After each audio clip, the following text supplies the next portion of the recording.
my God! The goal to go from the two. Toss sweep one for James White. Cuts it up to the right arm. Cuts it upfield. Driving forward. Diving to the goal line. A touchdown! And a title for the Patriots! I can't believe it! Play clock at 5. Pass is intercepted at the goal line by Malcolm Butler. 45 remaining. Tatum drives down and throws it down. Bases loaded. 2 out. Hard hit into right. Back at the wall. Tie game. Big Poppy. No icing. For the first time in 39 years, the Boston Bruins have won the Stanley Cup. Anything's possible!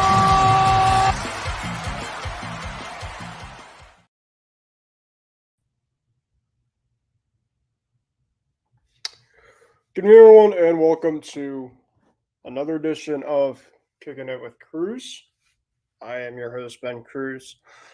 Hope you guys are having a great evening, a great weekend that you had this overall weekend. It was obviously really good weather out this weekend, at least in my area. So hopefully you guys had a really good chance to enjoy it and, go out and enjoy the great weather as we're now officially in the month of June. This has obviously been, at least so far, pretty solid 2024. And, I just can't wait to see where a lot of things ahead. We've had a lot of great stuff in sports, and we're pretty much coming at the end of the NBA season, the NHL season, as we have both matchups set in stone with the NBA Finals and now the Stanley Cup, which I'll talk about both in a little bit tonight on the program. Obviously, baseball is still in full-on swing. This really is a prime month where baseball is going to start to get some more headlines. April and May, obviously, it's kind of more the exciting, that it's kind of back and stuff. But really, in June, kind of moving forward after June, baseball's kind of really of the most sport that is kind of watched around, unless you're watching things like off-season stuff or, basketball and hockey and other stuff, which, of course, people do, including myself. But baseball really is something that I think a lot of people watch during the summertime, including myself. It's just awesome to watch for sure. And then, pretty much we also have this other stuff going on, college baseball, got college softball. So we got a ton of stuff for sure. Obviously, I'll talk some stuff in the football world because obviously football never sleeps, including the off season. So we'll talk a little football tonight, and we'll obviously talk a bunch with the finals. We'll talk about baseball and some other stuff. We'll also plan to have one of my co-hosts, Isaiah Leon, tonight on the program in a little while. We might have our other one in James. We don't know just yet about that. But regardless, tonight, hopefully you guys have had a great weekend, like I mentioned, and I hope you guys enjoy the show for tonight. Before we get started with the show for tonight, though, make sure to follow right here down the ticker below. Make sure to follow us on the IM6 MI6 Sports Network on Facebook, Twitter, as well as Facebook, Twitter, and Instagram.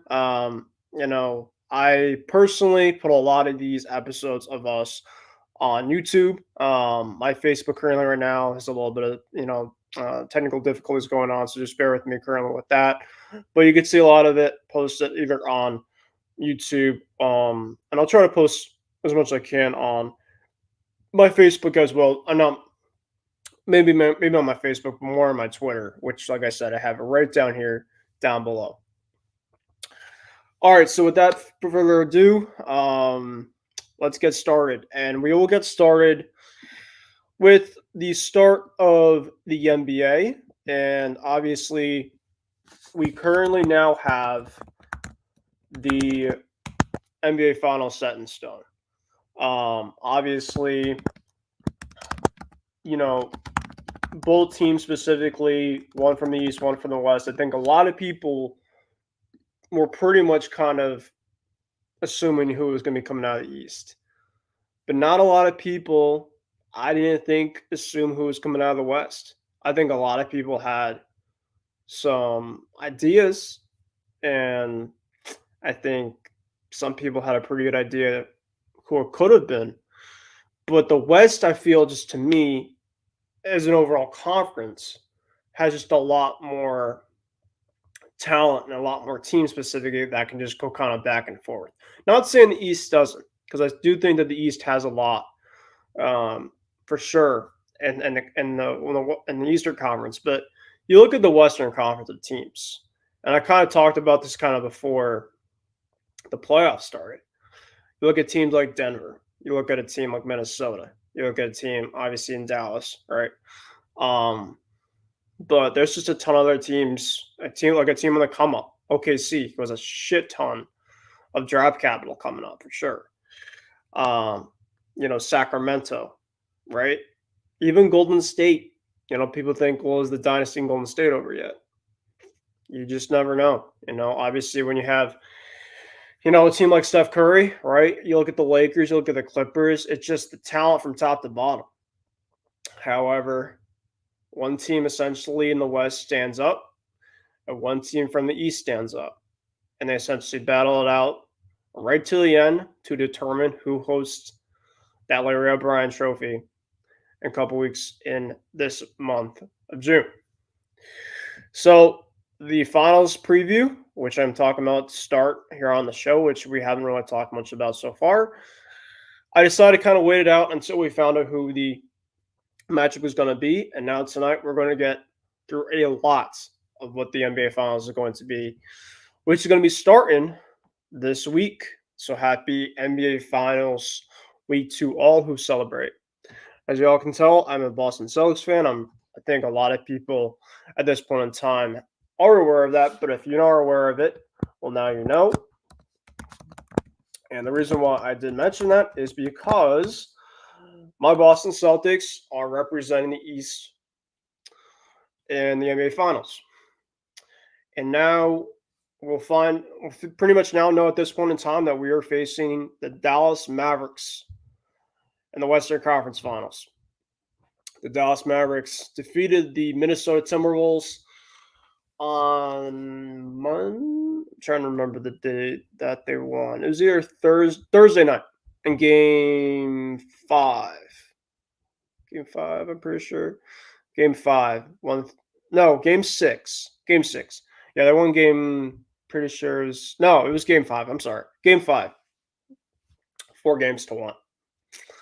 And, I thought specifically that Minnesota gave them a really, really tough overall series. But, I think a lot of people kind of underestimated the way that Dallas was this year. And, people didn't think that the Luka, Kyrie Irving duo would work out. Of course, we've been seeing Kyrie Irving teams in the past, and the overall distraction that, kind of is off the court kind of has brought to, the stuff onto the court. But ever since he came to Dallas, he's kind of changed a bit. And I think specifically, as a Celtics fan, I will talk about a little bit about Kyrie. But I think, obviously, I'm not going to forget him for what the stuff that he's done in the past to me and the Celtics fan base. But I never hated Kyrie Irving as an actual talent because the guy can flat out ball. And I think specifically this year, he has really turned kind of back the clock and kind of gone back to his really old Kyrie Irving days. Because we saw it a lot in this series and we've seen a lot in the playoffs. The reason why the Dallas Mavericks are where they are currently right now is the overall magic that we've seen from Luka, obviously, and now obviously with his teammate and Kyrie Irving. And of course, when you get to this overall point of the finals, you need to also have some other guys step up too. They had guys like PJ Washington, who they brought in. They got Daniel Gafford. They have Derrick Jones Jr., Josh Green, Tim Hardaway Jr. They got a lot of pieces over there that can play. So I think a lot of people expected them to make a run at the playoffs, but I don't think a lot of people expected them to physically make the finals. But they proved a lot of people wrong. And I got to give them a lot of credit where credit's due. I mean, Minnesota, for example, last series, all right, they were the best defensive rating team, I'm pretty sure, in the league. And they won 5 games against them, including the closeout game, which pretty much was a domination from start to bottom for this Dallas team. So, and I'll talk about the actual matchup in a little bit, but they're coming in red hot against the Celtics team. And, I think a lot of people are going to pick the Celtics to win this overall series and to eventually move to host their 18th banner. But it's going to be a tough road. It really is going to be a tough road. And now, essentially, the path and journey for both teams, this is the finish line. And essentially, when you look at a race in the finish line, one team essentially will complete it and one team won't. One team is unfortunately going to have to come up short and essentially going to have to try to get back on that journey and try to rewrite it again for the next upcoming season, along with all the teams that are trying to do the exact same thing.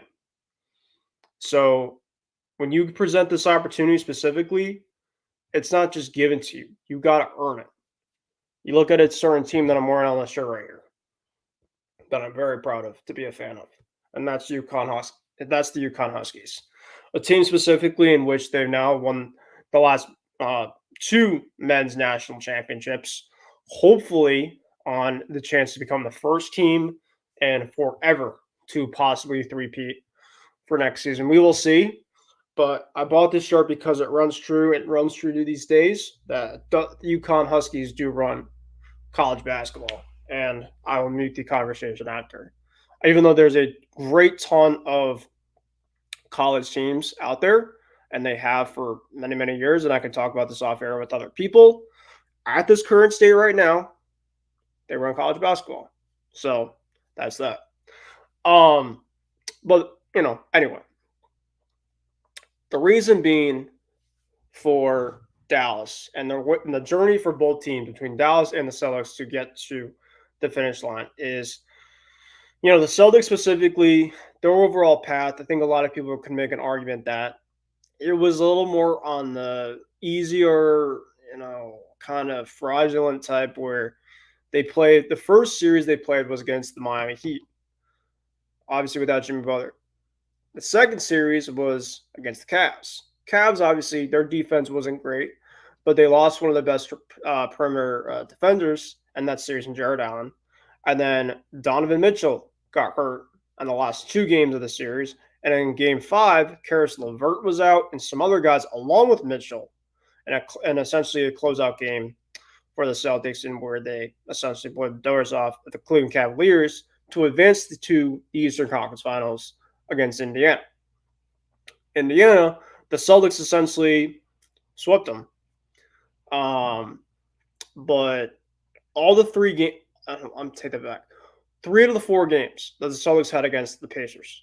And this is where, and I'm obviously going to talk kind of about the Celtics path first before I go to Dallas. Then I'll physically get to the preview and everything you guys want to listen to.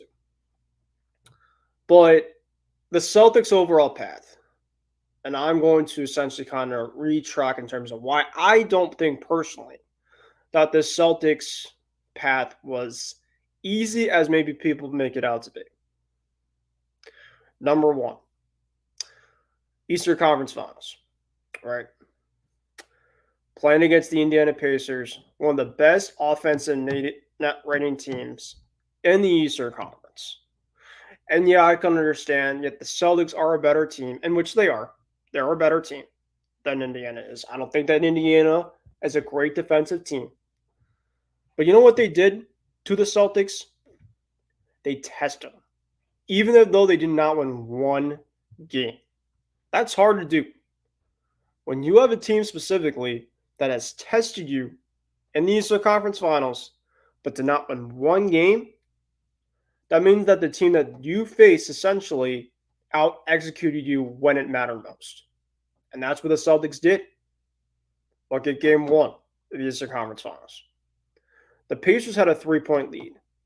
They had the ball with around 8 seconds left. Rick Carlisle had 1 timeout. He didn't use it to advance the ball. It costed them.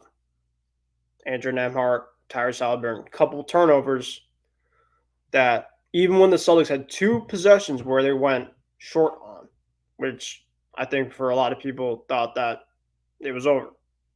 And Indiana was about to take game 1 of the Eastern Conference Finals in Boston after winning game 7, being down 3-2 against the Knicks, going to game 7 and winning at MSG, and then to go to game 1 at TD Garden and to almost do that to start the series. Talk about storybook and what it could have been.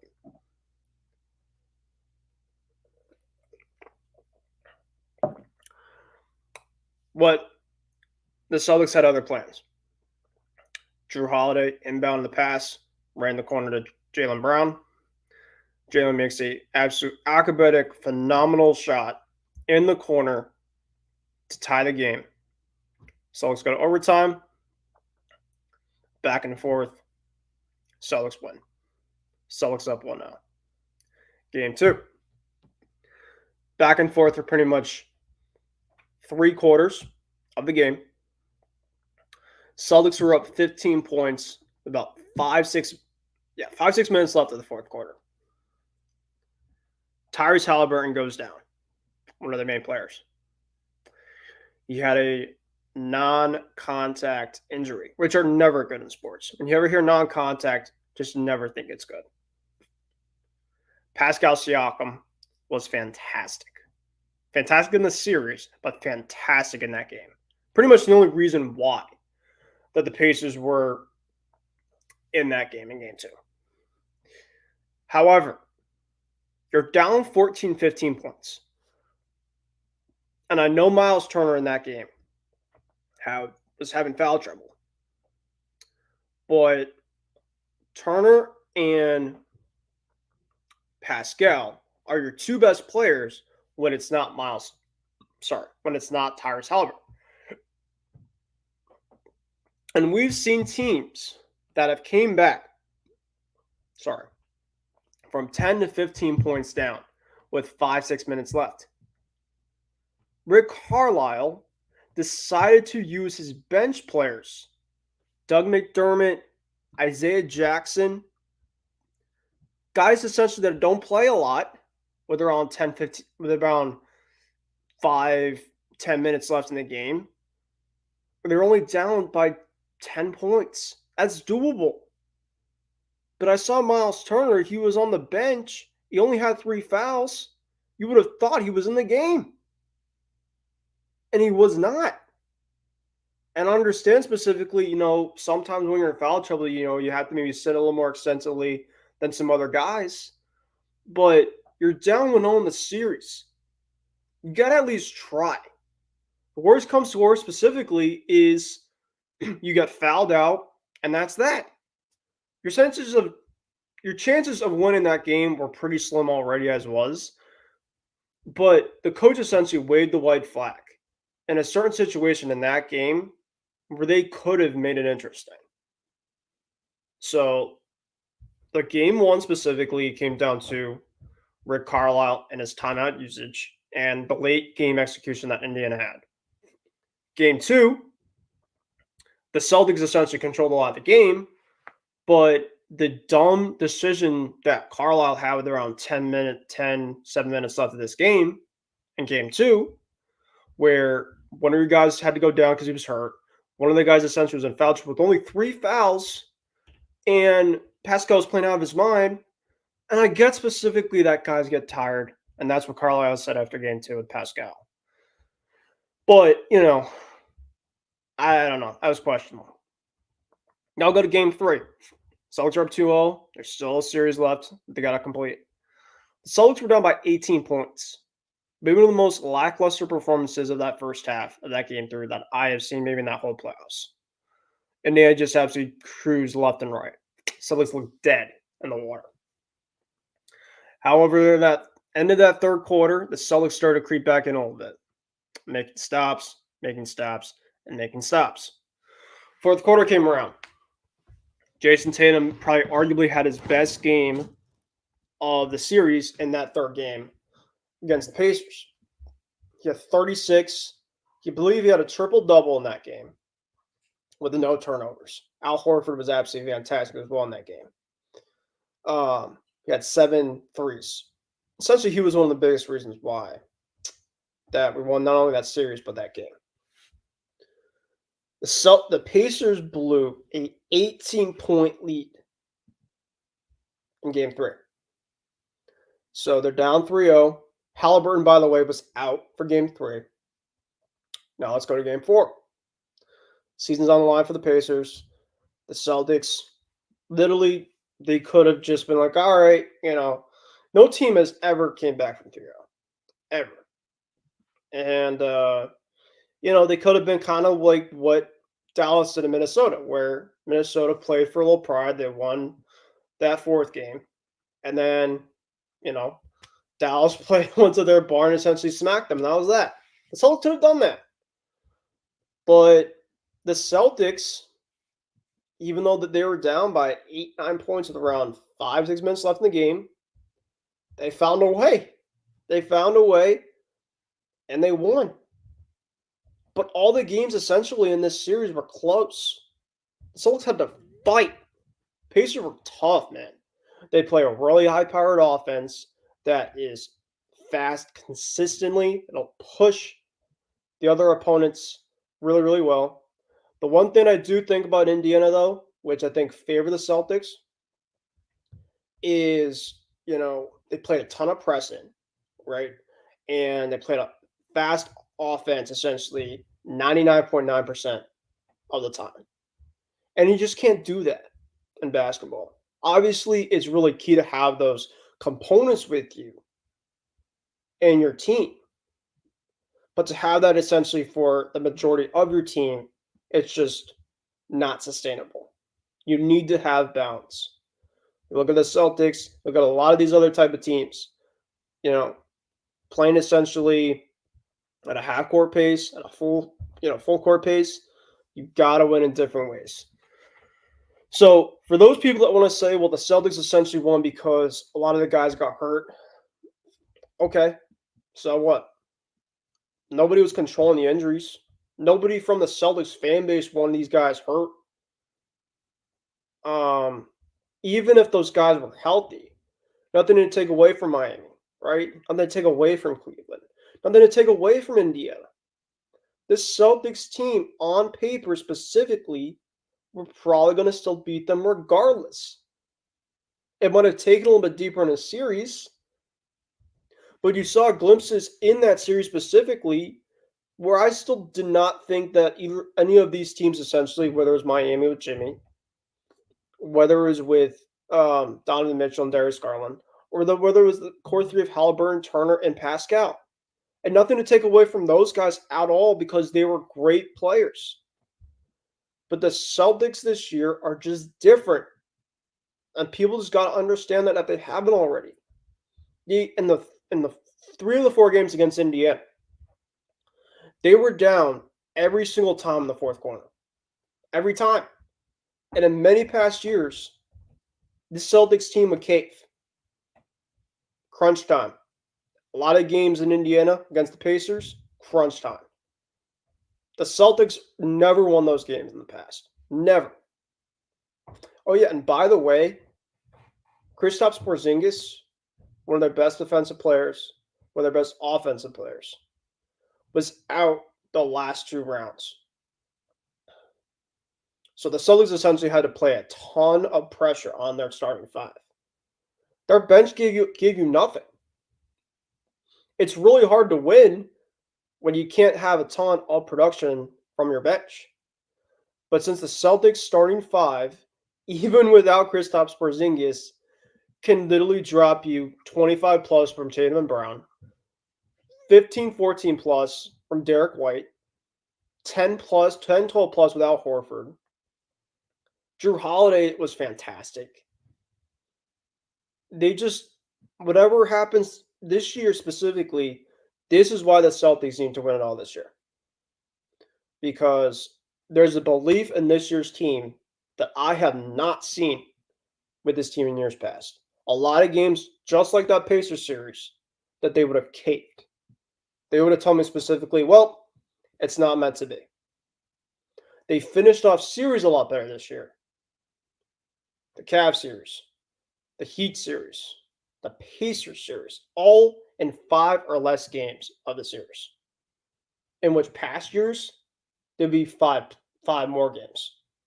5, 6, 7 even. Celtics didn't want to have that happen this year. And that, my friends, is why they're different. But let's go to the Mavericks. I love to talk about my Celtics, but I'll talk about them a little bit. The Mavericks, like I said, their road essentially, right, there's obviously was a little more tougher than I guess the Celtics. Then you could say it was the Celtics.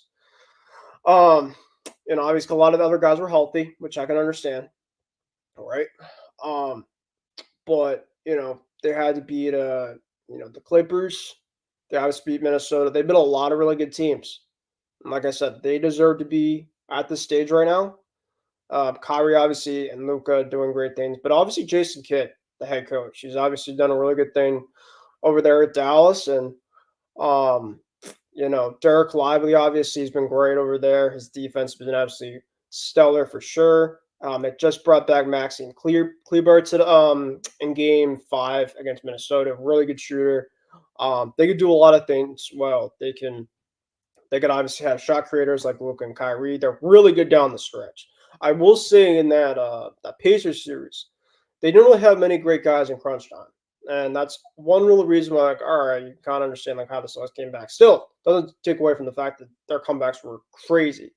But if the Celtics kind of put themselves in this situation, maybe against a team like this in the Mavericks, the results might be a little bit different because Luka and Kyrie are just that right now in the playoffs. So yeah, the Mavericks obviously just are deserving to be here. So this is why we're going to talk about it right now. So let's get to first the X's and O's really of this series. Games 1 and 2 are going to be Thursday night and Sunday night. Currently this week, and then they kind of go in like 3-4 day increments. It's kind of a little different than compared to the playoffs before. I definitely, after the Celtics beat the Pacers, I definitely kind of need a little break because as great as it is to watch the Celtics in the playoffs, I mean, man, it's great to obviously have your team in it, but the stress level that it just takes in terms of yourself, it's ridiculous. But I'm ready for the stress to come back for sure come Thursday because I definitely feel like that I'm ready to go. And my body definitely can handle it, whether I'm ready or not. But yeah, game 1 is on Thursday against Dallas. And then obviously as follows Game 2, which is next Sunday. So I might have a post-game show after Game 2. I'll probably have a post-game show. I've been doing a lot of post-game shows on my IG Live on Ben Kruse 12, which is my profile on IG if you guys are interested. So I'll see if I can do some post-games after. I had some fun with those last round. Game 3 is next Wednesday. And then we got Game 4. All the games currently outside of Game 2 right now is at 8.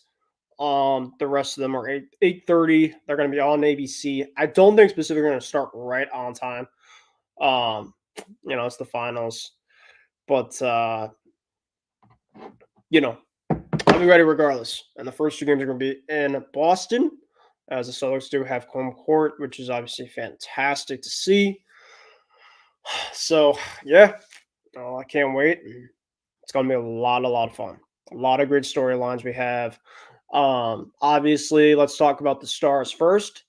Let's talk about Jaylen Brown, Jason Tatum, and we'll talk about Luka and Kyrie. As we finally have here our co-host for tonight, as usual, Isaiah. Before we get into this overall NBA Finals and kind of the storylines it's going to be kind of taking, Hope you're doing well, my friend. Hope you had a great weekend. I know it's crazy to think we're already in June, man. It's absolutely wild. Going to the pool the last couple weekends. At least in my area, I have a pool club in my area, so I've been going a lot lately, including today. I went, and so like just the summer feels back, and playing a lot of golf and doing a lot of other great stuff currently right now. So just hope you're enjoying the weather, my friend, and glad kind of summer is kind of full with us right now, and we got a lot of great sports ahead too. So the vibes at this point in time, I can't complain really. They're doing well. So how are you? Yeah, I mean, I'm doing great. Definitely the summer vibes is upon us. I mean, it was 82 degrees where I'm at right now today, so definitely felt like summer for sure. I've never really had ice cream this early. But yeah, it's definitely time for the ice creams and the watermelons and all the good stuff there. So I've been having that the last several days. I'm just glad I didn't have to work today because if I did, I'd be Me too. super groggy. Yeah, I know, right? But yeah, it's crazy to think about. I mean, we have the NBA finals coming up this upcoming week. Mhm. The hockey finals are coming up, I think, this upcoming week as Yep. well. Basketball's off season is about to heat up. There's been a lot of rumors, and I honestly think that we're gonna see a lot of superstars being on the move this year, and it's gonna be very interesting. Um, you know, Ben, like I know we don't really talk about them, but I've honestly been watching the situation going on in Detroit with the Pistons because it might Mhm. be affecting my Lakers. They Yep. actually did something, but it wasn't the move that I wanted, which is they fired their GM and not their coach, and now we have to wait Mhm. again. Yeah, we'll see what happens with Detroit. We'll see. They're very interesting situation going on there. And then you got baseball too. I mean, Yep. baseball's in the heat of things right now, and it's crazy to think about. Trade deadline is coming up Yes, in sir. July. Um, it's just crazy how time has flown, and football training camps begin next month. I mean, just think about that. Like Yep. that's how crazy everything is, and we got the NHL draft coming and the NBA draft coming up in a couple of weeks. So Mhm. it's just crazy how everything is. And we both know that the NBA draft has changed over the years, and now like all the like the blockbuster like bombshell action takes place like either before the draft or during the draft with all the trades that go down involving stars. So I could see like in the week leading up to the draft, we could see a star getting traded or a couple of stars getting traded and just completely shaking up the NBA. Yeah, like you said, there's going to be a ton of stuff to watch sports wise. We got college baseball, the regionals going on right now. We got college softball. I mean, any type of sport out there, you probably can watch golf. I mean, everything specifically is currently going on, and definitely nothing better to it. But Isaiah, like I was talking about before we came on, I've just been talking a lot of the finals a little bit, and obviously, you coming on is kind of the perfect time because I was just about to kind of start talking about the preview and the ins and outs kind of the series because now we obviously have this series to us and to our attention. I know that we talked last time in terms of who we thought was going to win Game Five of the Western Conference Finals, and I said that Dallas, I thought specifically was going to find a way. They've been obviously just like a really, really good road team. I obviously didn't expect them to see them blow them out. That was not on my big card whatsoever. But I also think specifically that Kyrie Irving and Luka Doncic, especially in this postseason, has shown to me that their game has started to elevate essentially when things are not going their way or they've been facing a bit of adversity. So I'll talk a little bit about them currently right now because obviously, look at the overall talent in this series. And there's just a ton of talent specifically. Obviously, you look at the Celtics with Tatum and Brown, obviously trying to get their first championship as a duo to try to reach banner 18. You look at Dallas and their duo, Kyrie Irving, Luka Doncic. A lot of people didn't feel like that this duo was going to work out. And obviously with Kyrie, his antics with other teams in the past and stuff like that. But now they're here. and it's going to be an absolute crazy finals that I think is going to be a very very deep series. So my question to you, obviously, when you look at both of these two teams, you obviously look at the duos. Obviously, I will say specifically the duo. I would say the player of Luca is the best player in terms of this overall series. I'll be frankly, hands down. I won't even surrender in terms of a debate of who is whatnot. But team wise, the better team is the Celtics. I think specifically, especially if they get Porzingis, even if Porzingis is at a 65, 70, degree. But Dallas is a team to not be taken lightly whatsoever. They were a very, very good team. They're a tough, grinded team. And, if Luca and Kyrie are playing at this level specifically, the Mavericks definitely could win that number two. So I'm going to ask you specifically between the two duos, who do you choose? And in terms of the team, who do you think is the better team? Obviously, we won't essentially pick the series just yet. We're going to talk about that in a little bit after we talk about our X factors. But in terms of the duos between Kyrie and Luca, and then Jalen and Jason, who would you take specifically? And then the physical team, who you're taking? Well, Ben, I think that this series is going to be a classic. I think that I'm so looking forward to it. I can't wait for this finals. I think this reminds me of Cleveland versus Golden State back before Kevin Durant joined the Warriors, where the Warriors were this team that had star power, but they were like the better team. But Cleveland had LeBron James and Kyrie Irving, a great, phenomenal like duo where you could put double team, triple teams on them, and they would still get to do whatever they wanted. So I think this really reminds me of that. And the reason why, for me, I'm gonna pick Luca and Kyrie just because they can do whatever they want, no matter who you put on them, and that's what I think it's gonna take to beat Boston is that superhuman effort. And the thing is with Kyrie and Luca is they can give you that.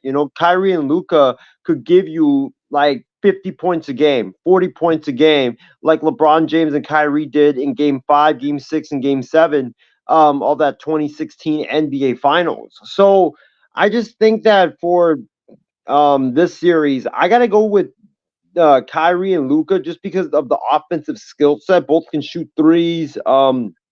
Both are phenomenal getting to the paint and getting whatever they wanted. I mean, there were moments in that Timberwolves series where Minnesota defended Kyrie exceptionally well, but Kyrie just got a great shot, and he just ended up hitting the shot, and you got to tip your cap to him. So, and also when it comes to closing situations, like we've seen how important that is in the playoffs. Like Stan Van Gundy, I think, said on the broadcast, Kyrie and Luka are like the best closing backcourt in the NBA. Like, you give the ball to them, either they're down by one or up by one, and they need a bucket. They most likely always will get that bucket. So, for me, I'll give it to Kyrie and Luka. I think Tatum and Brown are not. I mean, they're not bad of a duo. It's just that Kyrie and Luka is just phenomenal, and they play off each other very well. People haven't noticed this, but Kyrie's actually gotten better defensively this year, which is very surprising because before he would be so good offensively that he'd get away with just like awful defense, and he would have people just blow by him left and right. But this year, he's actually been better defensively, and he's actually been shutting down a lot of opposing guards. I just think it's going to be a great series. It's going to come down to, I think, can the Celtics avoid that? The what really killed the Warriors in 2016? Yeah, it was the Draymond suspension and stupid stuff like that, and the superhuman effort. But don't forget, it was also because Harrison Barnes was wide open, and he missed a bunch of threes in all of the games, in all of the games. So I think that when you talk about this series, it's going to come down to that extra guy for the Celtics, whether it's Horford, whether it's Porzingis, whether it's Derek White, and can they knock down those open shots when the defense is geared up towards Tatum and Brown?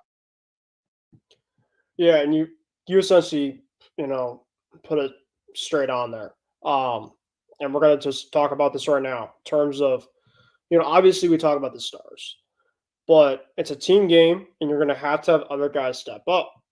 So who are some guys specifically that can step up on both teams? Well, for me, Dallas has Derek Lively, PJ Washington, who I think specifically is their third best scorer behind Luca and Kyrie. The Celtics specifically, we saw in the Indiana series a bunch of guys stepped up besides Tatum and Brown. Horford, Drew Holiday was exceptional. And then Derek White made the go-ahead three to send the Celtics to the finals. So I think the Celtics specifically have other guys specifically that can help out. That's where I think specifically the Celtics have the advantage. Is the more consistency of relying on that third option and more. My question is for Dallas is how consistent is that third plus option that's given to them, whether it's PJ, whether it's Lively, Hardaway Jr., Josh Green. Nothing to take away from these guys specifically, Isaiah. Gafford too.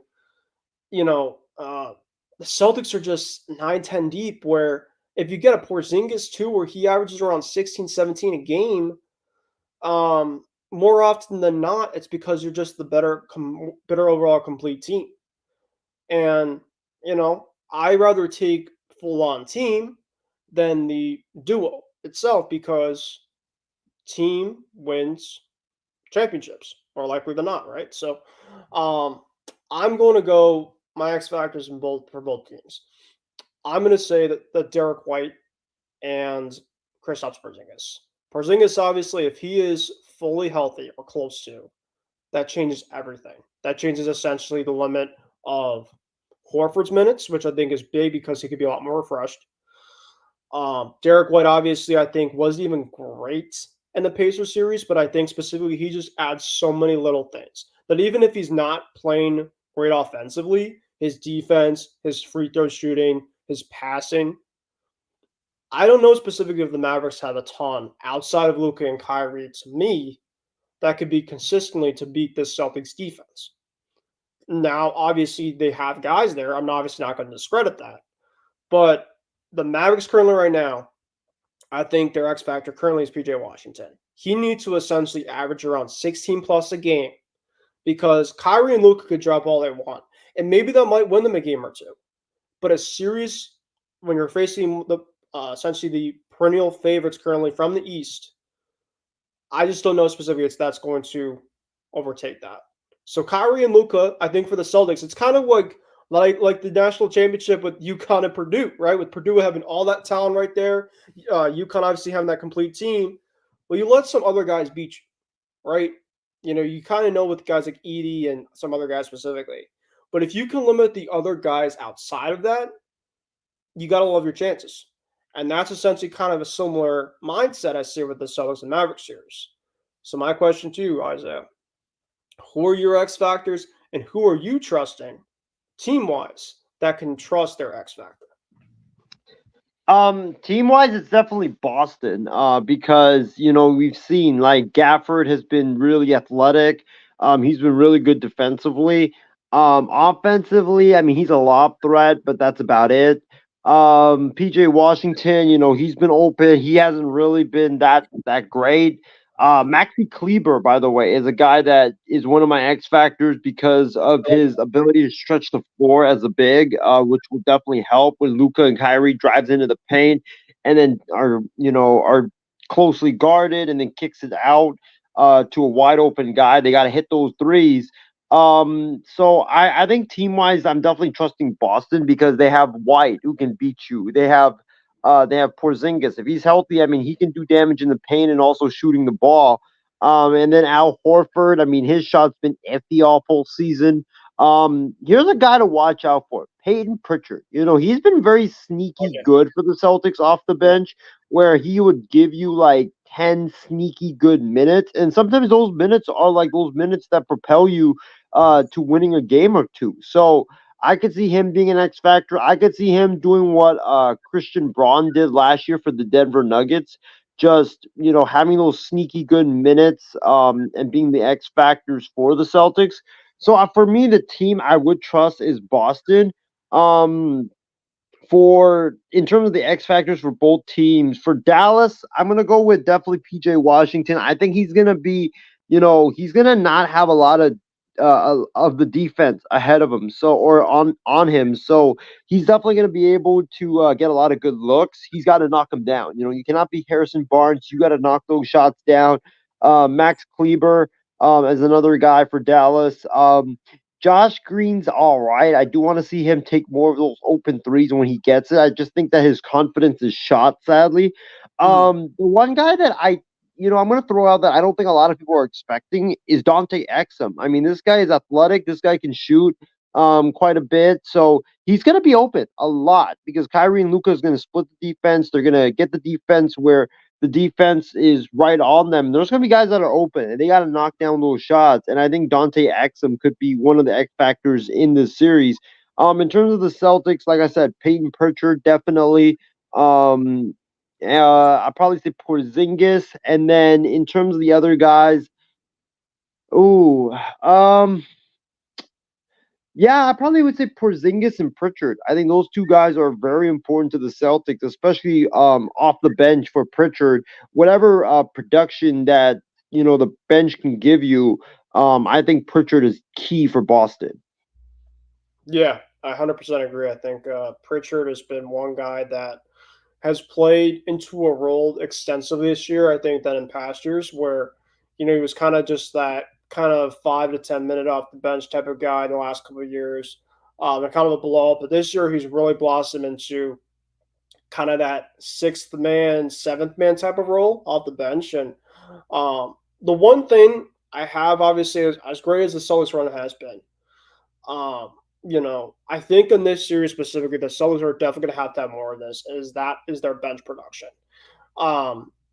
I think that the bench production just needs a little bit more. Sam Hauser specifically, I love Sammy buckets to death, but the guy specifically can't keep consistently bricking up threes if he's just not making them. Specifically that's overall his role. It's kind of a Duncan Robinson type role, and he's, obviously I'm not going to just take Sammy out of this whole entire mix.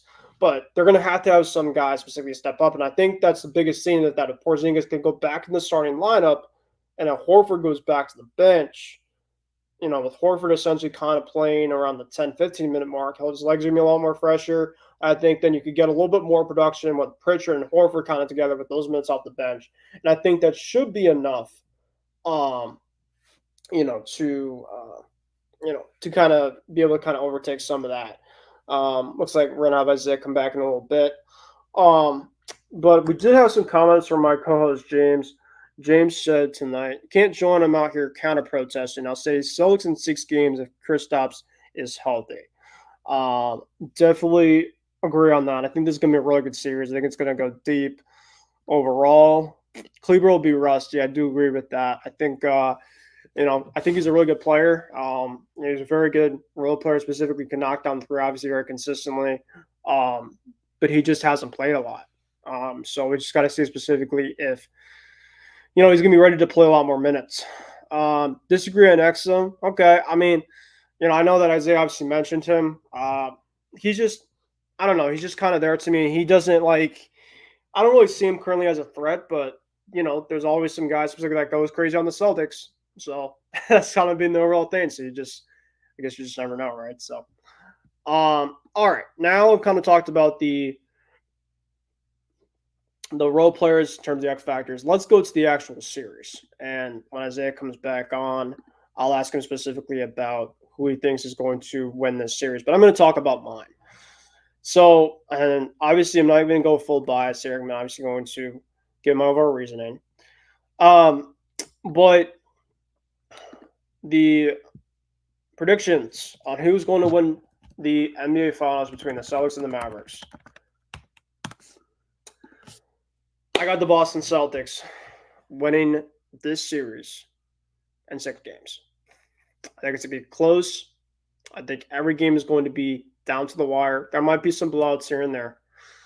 But I think this is finally it.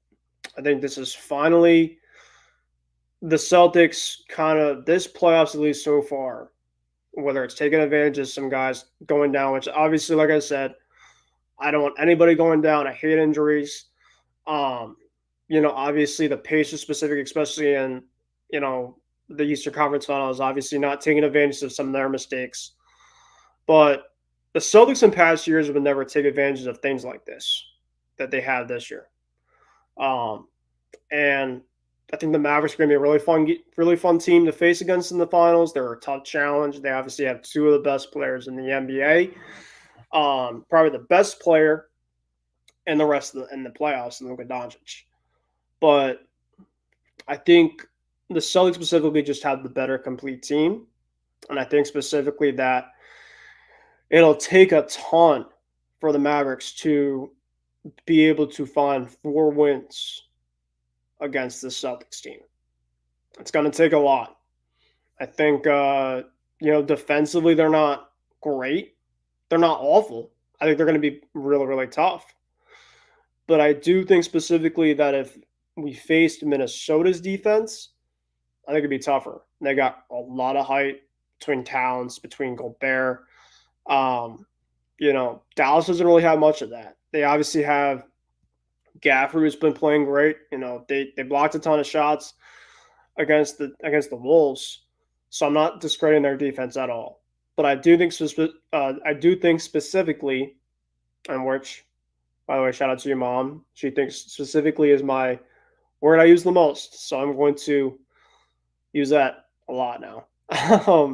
But I just think specifically, I said it again, that the Celtics are just the better team. I just think,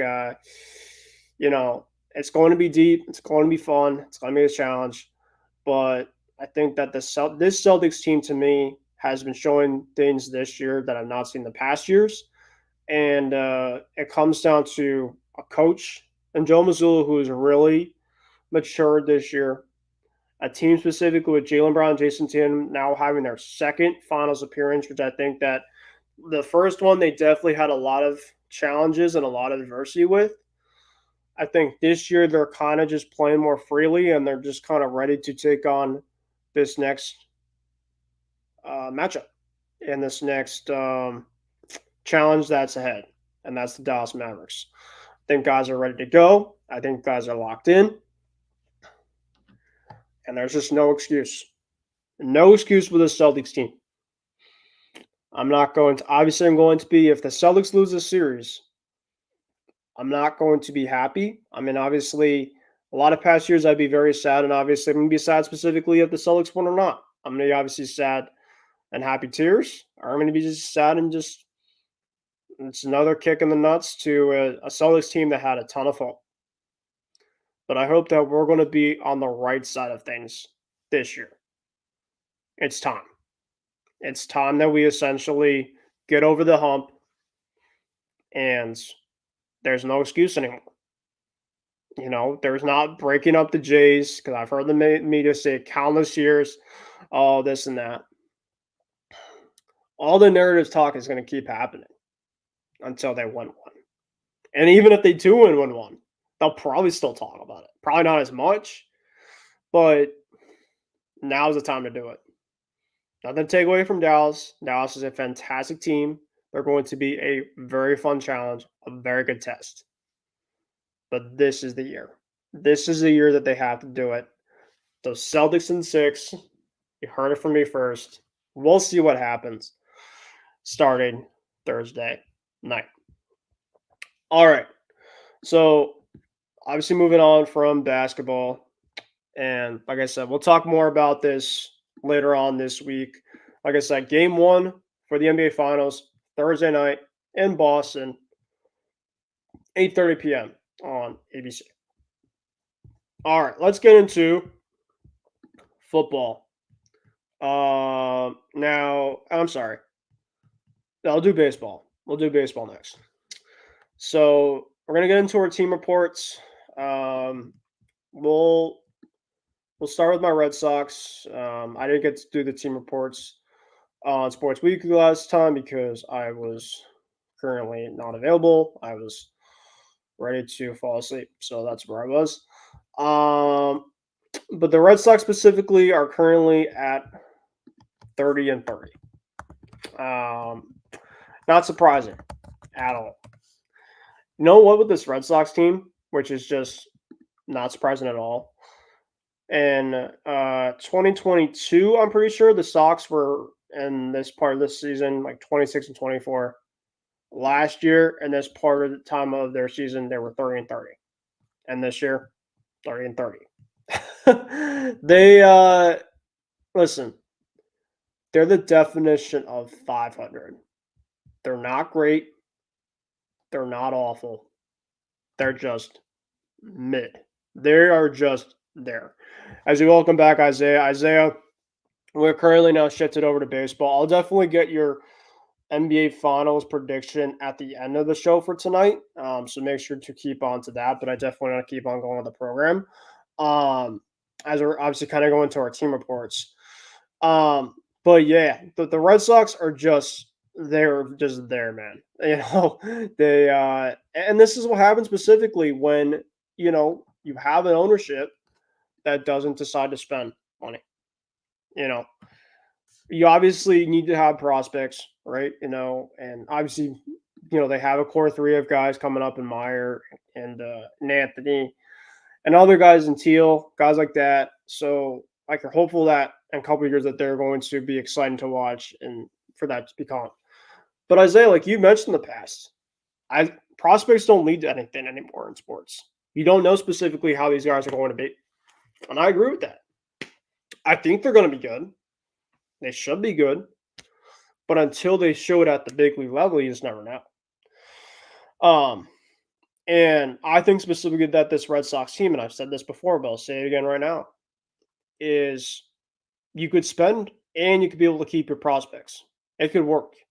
I'm not saying for the Red Sox to go full on Dodgers. I don't think a lot of teams are. But you got to at least show me something specifically where you can improve it at different times. Heck, they could have gone out and got a guy like Jorge Soler or Teoscar Hernandez, some righty pop where, I don't know, they've been clearly missing. Your number 3 hitter today in the Red Sox lineup is Dominic Smith. Dominic Smith. And you look at the New York Yankees on the other side of your rival, they got Aaron Judge and Juan Soto. Talk about a slap in the face to Red Sox Nation. That Dominic Smith, and no offense to Dominic Smith, I bet you're a great guy out there. I'm not going to go out here and just be like, all right, screw you, F off, this, that. But Dominic Smith should not be a 3-hitter anywhere and any team. And the reason why specifically he's playing right now and Garrett Cooper's playing right now, and Garrett Cooper I do like, is because Bobby Dahlbeck is not an everyday first baseman in the majors. He's just not. But with that being said, as I got into my little rant about the Red Sox, not even really a rant. It's more of just a right down to the chase type of thing. The Red Sox are 30-30. I'm not surprised. At this point in time, I'm just like, all right, whatever happens, happens. That's really it. Kind of like with James' Angels. I'm just kind of with that with the Red Sox the last couple of years. It's like, all right. It's like, you go down a game or two under 500, and then you go up a game under 500. It's literally a week, every single week type of thing. So, that's what it is. They just split 2 out of 4 to the Tigers this past weekend. Today they should have definitely won. They were up 3-0. And then the Tigers took a 4-3 lead. Then Devers ties it. They had a chance. Bottom 9th, bases loaded, 2 outs. Connor Juan didn't get the job done. And then extra innings came along and Tigers blew the game open. So that obviously was frustrating. This past week, they played the Orioles. The Orioles seem to just now have our number. 2 of the 3 games they won. Red Sox did win that middle game. But yeah, it's just kind of a back and forth type of week. This week they have 2 against the Braves, and I know the Braves obviously lost to Cunha Jr. for this season. We'll talk about that in a little bit. But the Braves are still loaded. They're a better team than us. Unfortunately, you won't see Chris Sale this week. He pitched against the A's on Saturday. I think Isaiah did see that. And credit to the A's, Isaiah. I know that obviously you'll talk about them, but they were the team to beat up Chris Sale, who's been, by the way, the best pitcher in the month of May. Credit to Chris, by the way. I still love you. I won't forget the Red Sox ownership for moving on from you. But still, credit to the A's, man, putting up the 8th spot, one of the best pitchers in the game right now. Who would have thought that Chris Sale would be? But like I said, give credit to Chris and what he's always been pitching. But the Red Sox do have a little bit of gift this weekend before they take on your Phillies, actually. And they got a series with the White Sox. The White Sox in Chicago. They should be able to take advantage of the other Sox, which aren't very good either.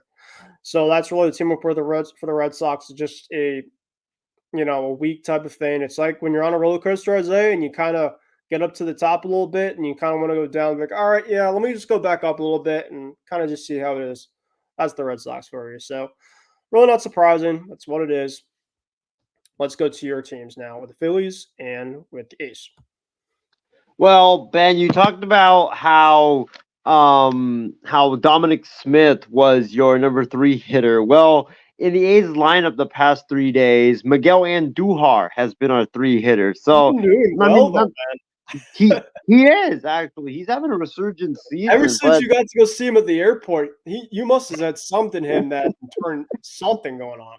Because he came up and he's been making the A's. He went deep against Sale. He's just doing the thing, man. So he must have given that magic, man. Good yeah, for I you. mean, it's crazy to think about, like opening day. I remember opening day, I met Mason Miller, and that guy's been lighting it up.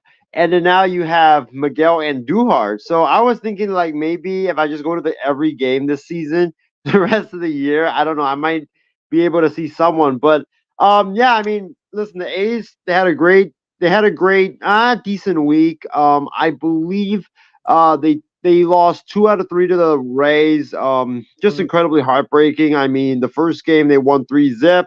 Miguel Andujar was responsible for the only runs of the game, basically, because he hit a 3-run homer, and the A's won the game 3-0. They unfortunately lost the second game against Tampa. And then in the third game, they should have won that game. I mean, they were up 4-3 going into the ninth, and Mason Miller comes in, and you're thinking, like, okay, this is automatic. Like, mhm, Miller's either going to strike out the side or he's going to get an easy 3 outs. And, we're going to head to Atlanta with a series win over the Rays. But no, out of all people, Ben, Jose Siri hits a bomb off of Mason I saw Miller.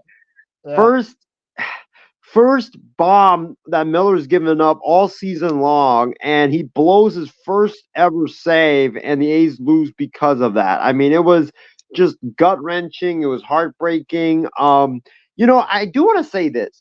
I don't know, but like recently, I feel like teams have caught up to Mason Miller. Like he's been not as good and not as dominant as he's been to start the season. I mean, yeah, he was great, right? To start the year, he was unhittable. I mean, the guy was throwing 100 to 105 with a nasty slider. But the problem with him now is that teams have seen that he doesn't really have good control. Mhm, And his fastball, I mean, he throws it, he'll throw it anywhere, and you just can't hit it.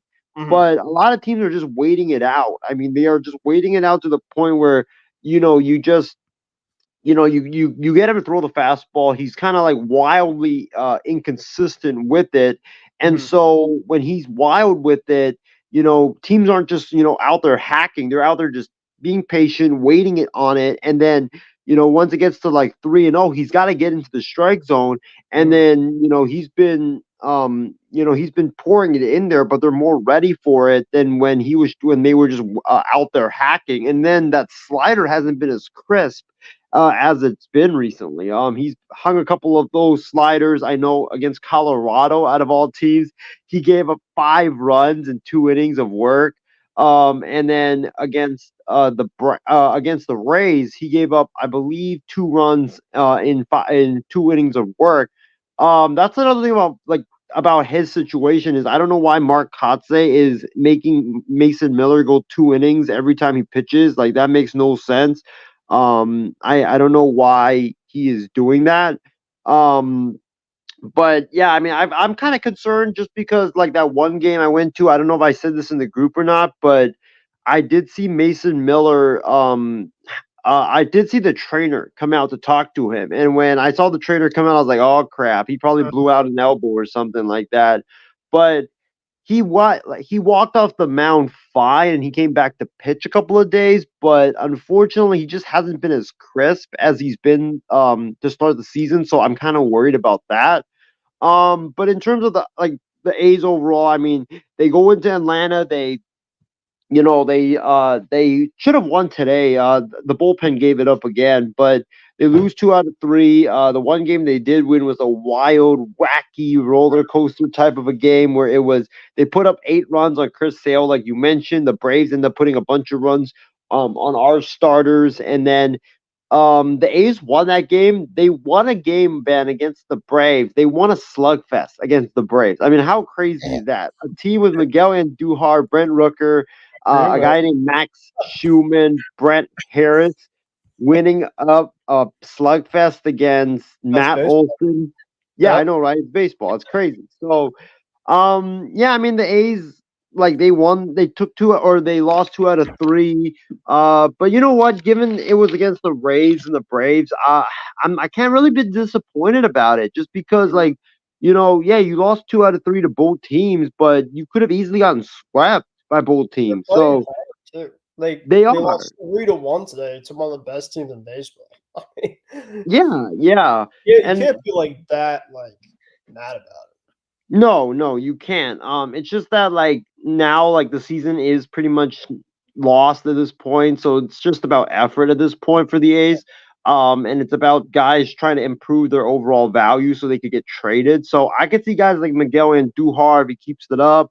Guys like potentially Paul Blackburn, getting dealt at the deadline. The A's have some pieces they could trade. Brent Rooker is another one.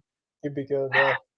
And then, like, obviously the elephant in the room. I mean, Mason Miller, who knows what they're going to do with him. I mean, the fact that they're even considering dealing him when he's got 6 years of control left, I mean, that pisses me off, because you're a team that values small contracts, and he's got 6 years of cheap contract where you're paying him like $500,000 and you're willing to deal that for like a historic haul. Like, I don't understand that, but yeah, it makes no sense. Maybe it's best for him that he gets traded. I don't know, so he can showcase his talent. I know, Ben, I don't know if you've seen this, but Yankee fans have been left and right saying every time Clay Holmes blows a save, they're always just like, trade for Mason Miller, go get Mason Miller. Yeah, it'll be them or it'll probably be the Dodgers. But I'll tell you this, man, you might be onto something with the Giants, because Duvall, I mean, he blew another one today against. Obviously the Yankees have been insane this year, but the Giants might need some back end help too. Yeah, I mean, that's the thing with the Giants, is the Giants have been decent, but if you look at their bullpen, I mean, they've had a lot of bullpen issues this year. I think they're leading the league in blown saves. Their 7th, 8th guys have not been that great. And then Camilo Doval, I mean, I think it's time to have a conversation about it. This dude is not what he once was. I mean, he was unhittable, basically, back in 2021, 2022, but he just hasn't been the same. I mean, he's still good, but he's not that shutdown closer where you're like, okay, I can give him the 9th inning and he'll bring home an automatic W. So, I think for the Giants, maybe it's time you consider it. Miller was there when Farhan was there. He was there when Bob Melvin was there, or he was in the minor leagues in the A system when those guys were there. So, I think definitely that's a move that you might have to consider if you're the Giants, and if you really want to go after the Dodgers, that's a move you got to make, because Miller would give you your. That's the thing about Miller, is a lot of teams don't know this, but he was supposed to be a starter. He was supposed to be a starting pitcher, but they moved into the bullpen because he was having he strained his elbow last year. But when he was a starter, I mean, this dude, there was one game against, I believe it was against the Astros, against Jose Altuve and those guys, where he pitched 6 no-hit innings, and That's he got right. Yep, I remember that now. Yeah, he pitched 6 no-hit innings. So, like, when you trade for him, you're not only getting one of the best closers in all of baseball, who is a rookie, and he's going to get even better and better and better, but you're getting a guy that potentially could be an ace. I mean, that's why, I was telling James the other day that this guy could go for a Shohei Ohtani type package, because you're not only trading for a great closer, you're trading for a guy who potentially, if you do move him into the starting rotation, given that, like, God forbid if his elbow blows out or not, but you could be getting one of the best starting pitchers in all of baseball, and that gives you like immense value. So, um, yeah, for the A's to even consider trading him, it's crazy. But yeah, I don't know. I mean, the Giants, they definitely do need to get some help in the back end of the bullpen.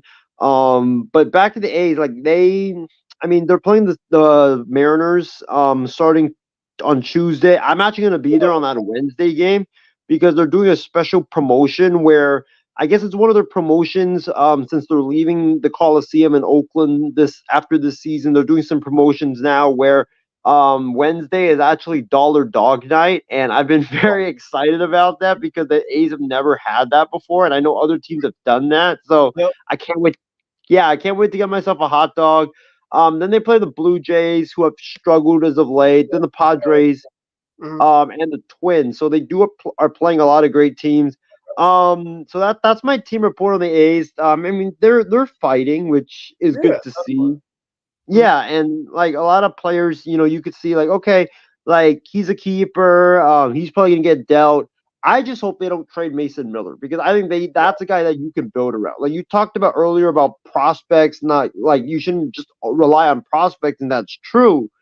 But when you do have pieces that have proven to be good major league, especially great major league players, you shouldn't trade them, especially Correct. when they have like 5 to 6 years of control left. So Correct. yeah, in terms of the Phillies, I mean, that's another team that's been thrown out there as a potential Mason Miller trade target. Because Dave Dombrowski, Ben, you know him well from the days with the Red Sox. Yep. Right now, the Yankees, they're one of the best teams in baseball. I mean, they're 41 or 40-19 right now. I know they lost the series to the Giants, but I mean, the offense is clicking. Harper's doing what he does always. Schwarber's doing what he's doing.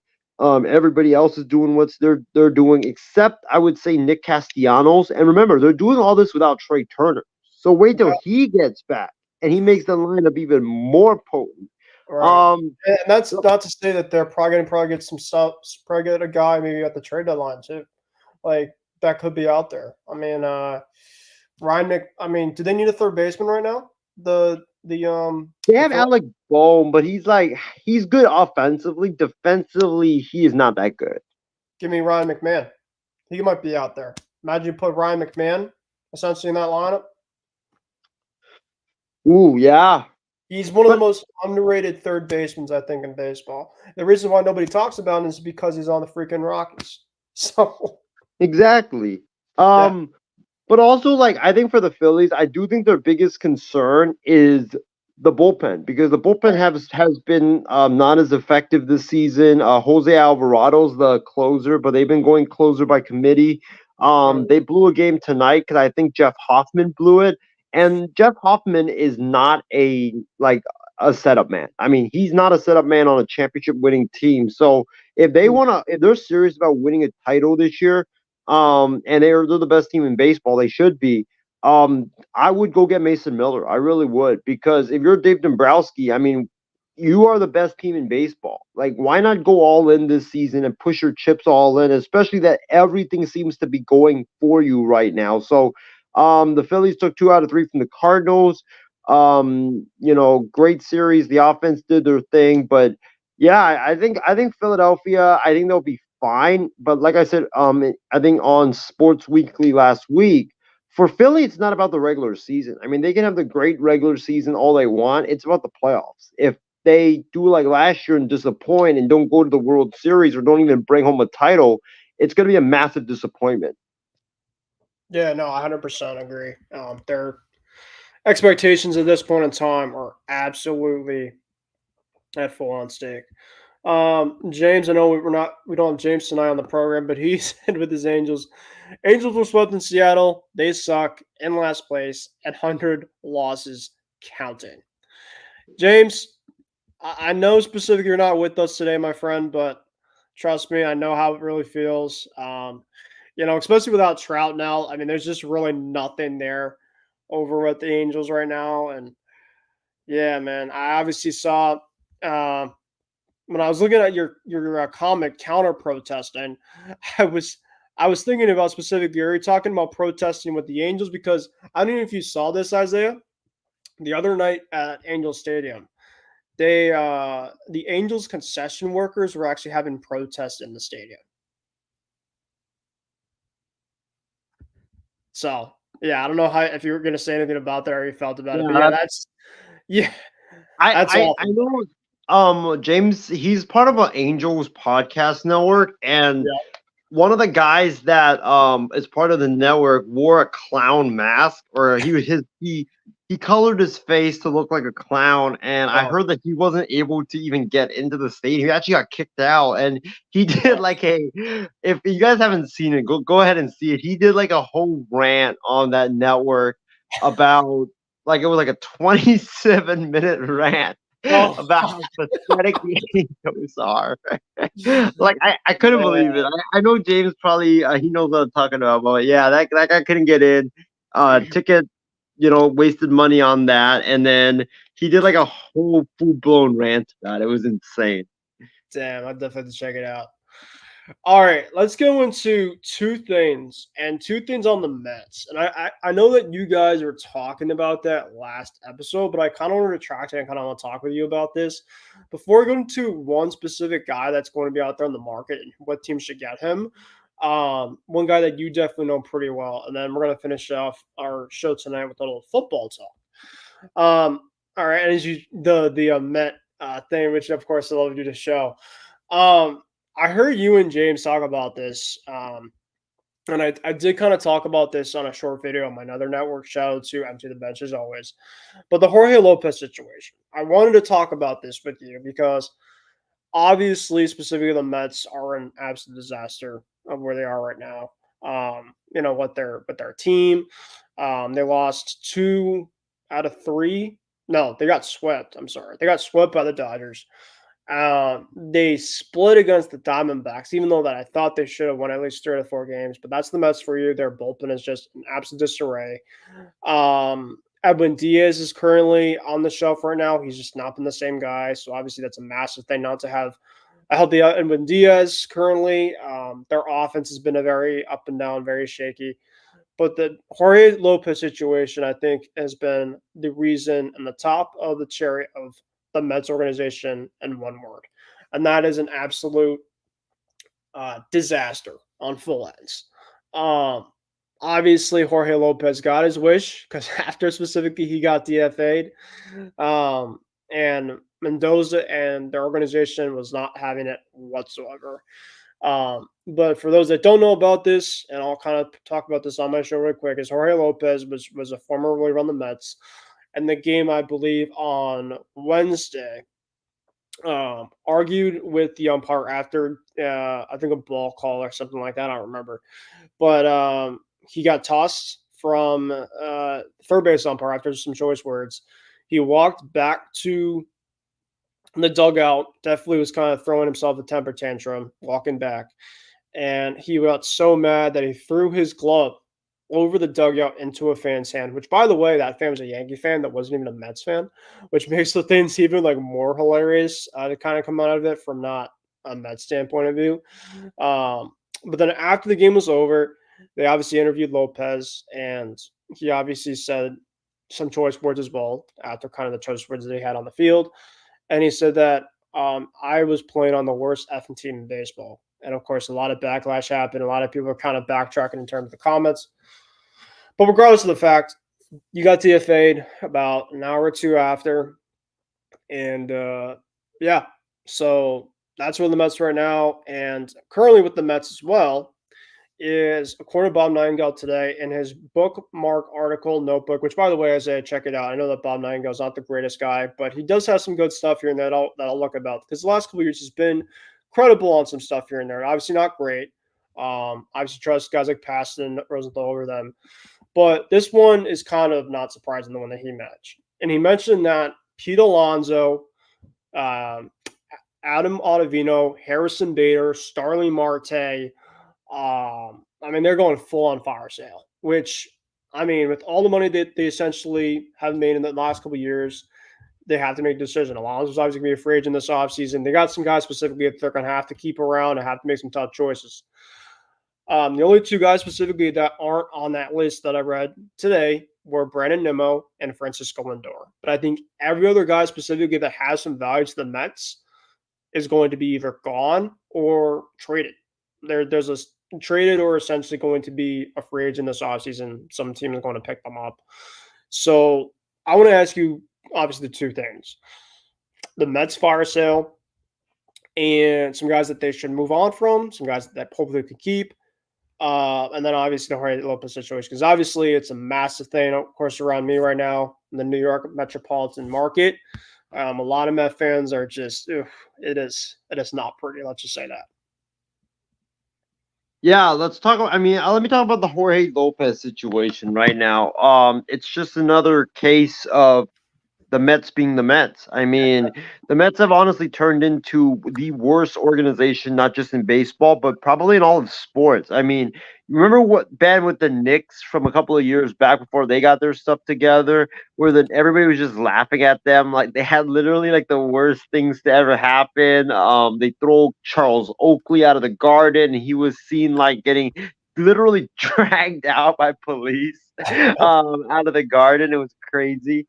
But now, yeah, now that's the Mets. I mean, the Mets Mm. literally have been this organization like the last 10 years.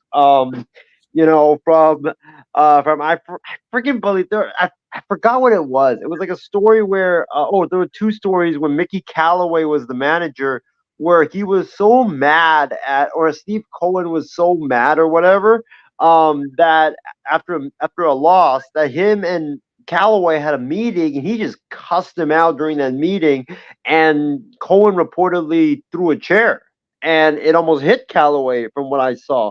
Or from what I read. So from that to the situation where they were arguing in the I don't know if you saw this, but it was like they were Francisco Lindor and others were arguing, like I forgot, it was like outside the clubhouse or something, Mm. and they all blamed it on like a possum being there at the So, at City yeah, Field or something. yeah. Yeah, like it was. Oh my gosh, it was crazy. And then now you have this situation. So when I saw it, I was like, yeah, not surprised. I mean, it's just another case of the Mets being the Mets. Mm. It's unfortunate. I mean, I get that he's frustrated. I was actually shocked that he said like, I'm on the worst effing team in Yeah. baseball. Like Like that's crazy. the fact, like, yeah, you obviously, like, people gotta understand, like, things are going bad, but you just don't say it. Like, you, No, no. you just don't. No, exactly. You don't say that type of stuff, and not surprised that he got DFA'd. This kind of reminded me of like you remember when Trevor Bauer was on the Cleveland Indians slash Guardians at that time. He got so mad he gave up a run that he chucked the baseball deep in the center field. Like it was insane. Like yeah, I mean this was what it reminded me of. It just I don't know if he's going to get another job, to be honest with you, because Mm. his ERA wasn't even that great to begin with. He was like pitching in low leverage situations. Like I would understand if this was Edwin Diaz or someone that's established, but someone like him, I don't think he's going to get another job, to be honest. Like heck, I wouldn't honestly. I'm not surprised if. And I was joking around with James about this the other day that the Angels pick him up or the A's pick him up, that because they Oh, just seem like they always do that type of stuff. yeah. But I don't know if anybody will pick him up after that because you would. It just seems like he will be looked at as like a cancer in the locker room after that. Yeah, I know that the Mendoza and a bunch of guys just were not having it at all. Um, Yeah, and Stern good for them too. and Cohen. But, and obviously I wouldn't want to see Lopez kind of do it the way that he did. But I do think specifically that sometimes when things aren't going great, that sometimes you just kind of have to let off some frustration. Sometimes when essentially you're just going really, really bad and you're just not doing anything to kind of change it. Obviously, I'm not saying, do what Lopez did or just throw temper tantrums left and right. I'm not saying to do that. Um, but in this case specifically, if you're the Mets, you just don't. You don't do what Jorge Lopez did. You just don't do it. In terms of the Mets fire sale too, as we got Isaiah back on here, in terms of the fire sale, Isaiah, um, what do you think currently about the Mets' overall philosophy for the long term? Obviously, I know obviously the Met fans, at least in my ear, like bringing Juan Soto over to the Queens. Oh my God, I feel like I've been a broken record hearing that. But the Mets specifically currently right now, where they're early stage, right? Like I said, Pete Alonso, Starling Marte, Adam Ottavino, Sean Manaea, Quintana, Severino, some of their starters specifically as well should be out there. Starling Marte, I know that you've been a big Starling Marte fan for sure. Um, but in terms of that overall group, do you feel like that this kind of core group with guys like Lindor, Alonso kind of ran its course? Because personally, in terms of for my thinking of it, I think it has. I think that as great as kind of that core has been and kind of what Cohen was trying to do, I think that there has to be some change kind of ahead with that team. And definitely improve a lot of their pitching because their starting pitching, I think, really kind of come into this year was just very up and down. It wasn't. It was just kind of a mediocre type of rotation overall. So I think that they really have to go out and hopefully maybe get like a Corbin Burns, like a really solidified ace this offseason, and then kind of figure out specifically who is their guy, for their offense. Whether they extend Pete, which I could still see happening, but I don't because he's a Scott Boras guy. Um, but what do you think of this fire sale? Because I think specifically right now, there's going to be a ton of coveted guys for other teams by the deadline that there's going to be some former Mets that I think could definitely be finding their new homes by a month. Yeah, I think that when you talk about the Mets, I think they're gonna gut the roster. David Stearns is the new president of the baseball ops there. He wants to build that roster in his image and he wants his guys. And so I'm not surprised that you're hearing all these rumors. You're not surprised you're hearing all these options of players. Their roster is going to be gutted. That's a fact, and it's like why we are all watching Detroit because with the Pistons they have a new president of basketball ops. They are probably going to want to gut their roster. They're probably going to fire everybody. I mean, they already started with the GM. So I think that for the Mets, they're going to fire. I mean, they're going to get rid of it. A lot of guys. I think Marte's going to be gone. I think that Manaea probably. Severino's been very good this season. I think he's a trade candidate. Pete Alonso, you can book this right now. Pete Alonso will be traded by the New York Mets. It's a given because the Mets they're not gonna resign him. If they were gonna re-sign him, I think David Stearns would have done it this offseason. But with them being bad, with them not having great success, with Stearns coming in, it just seems like he wants to move on from all the old regime guys. So I think for the Mets, I don't think he's going to be traded. I think that's going to be the big conversation of the summer is where does Pete Alonso land? Because with the Mets being that bad, it's a given that he's going to be traded, and it's a matter of when, not if, that he gets traded. And it's a matter of where he gets traded now. So really quickly, like just on the top of your head right now, where do you think personally Pete would go if he does get moved?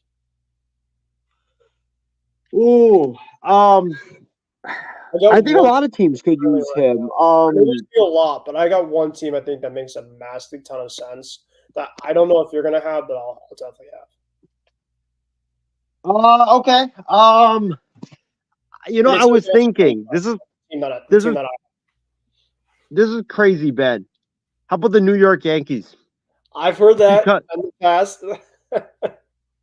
Because of I know Rizzo has been decent, but this is Pete Alonso we're talking about. Yeah. And the Yankees always go for stars. And you have a lineup now like you did in the 90s where anybody from top to bottom can beat you. So, but the thing is, if David Stearns, imagine, Ben, if David Stearns trades him to the Yankees, he would be one of the most hated men in New York. I mean, the Mets fans would not forgive this dude. Yeah. They really wouldn't. That's what I even though that's an option, I don't know if that's gonna happen. Because does David Stearns really wants to wreck his reputation like that? Is the biggest. And then the Yankees are gonna try to pay Soto massive amounts of money. They're not gonna have enough to allocate for a guy like him. So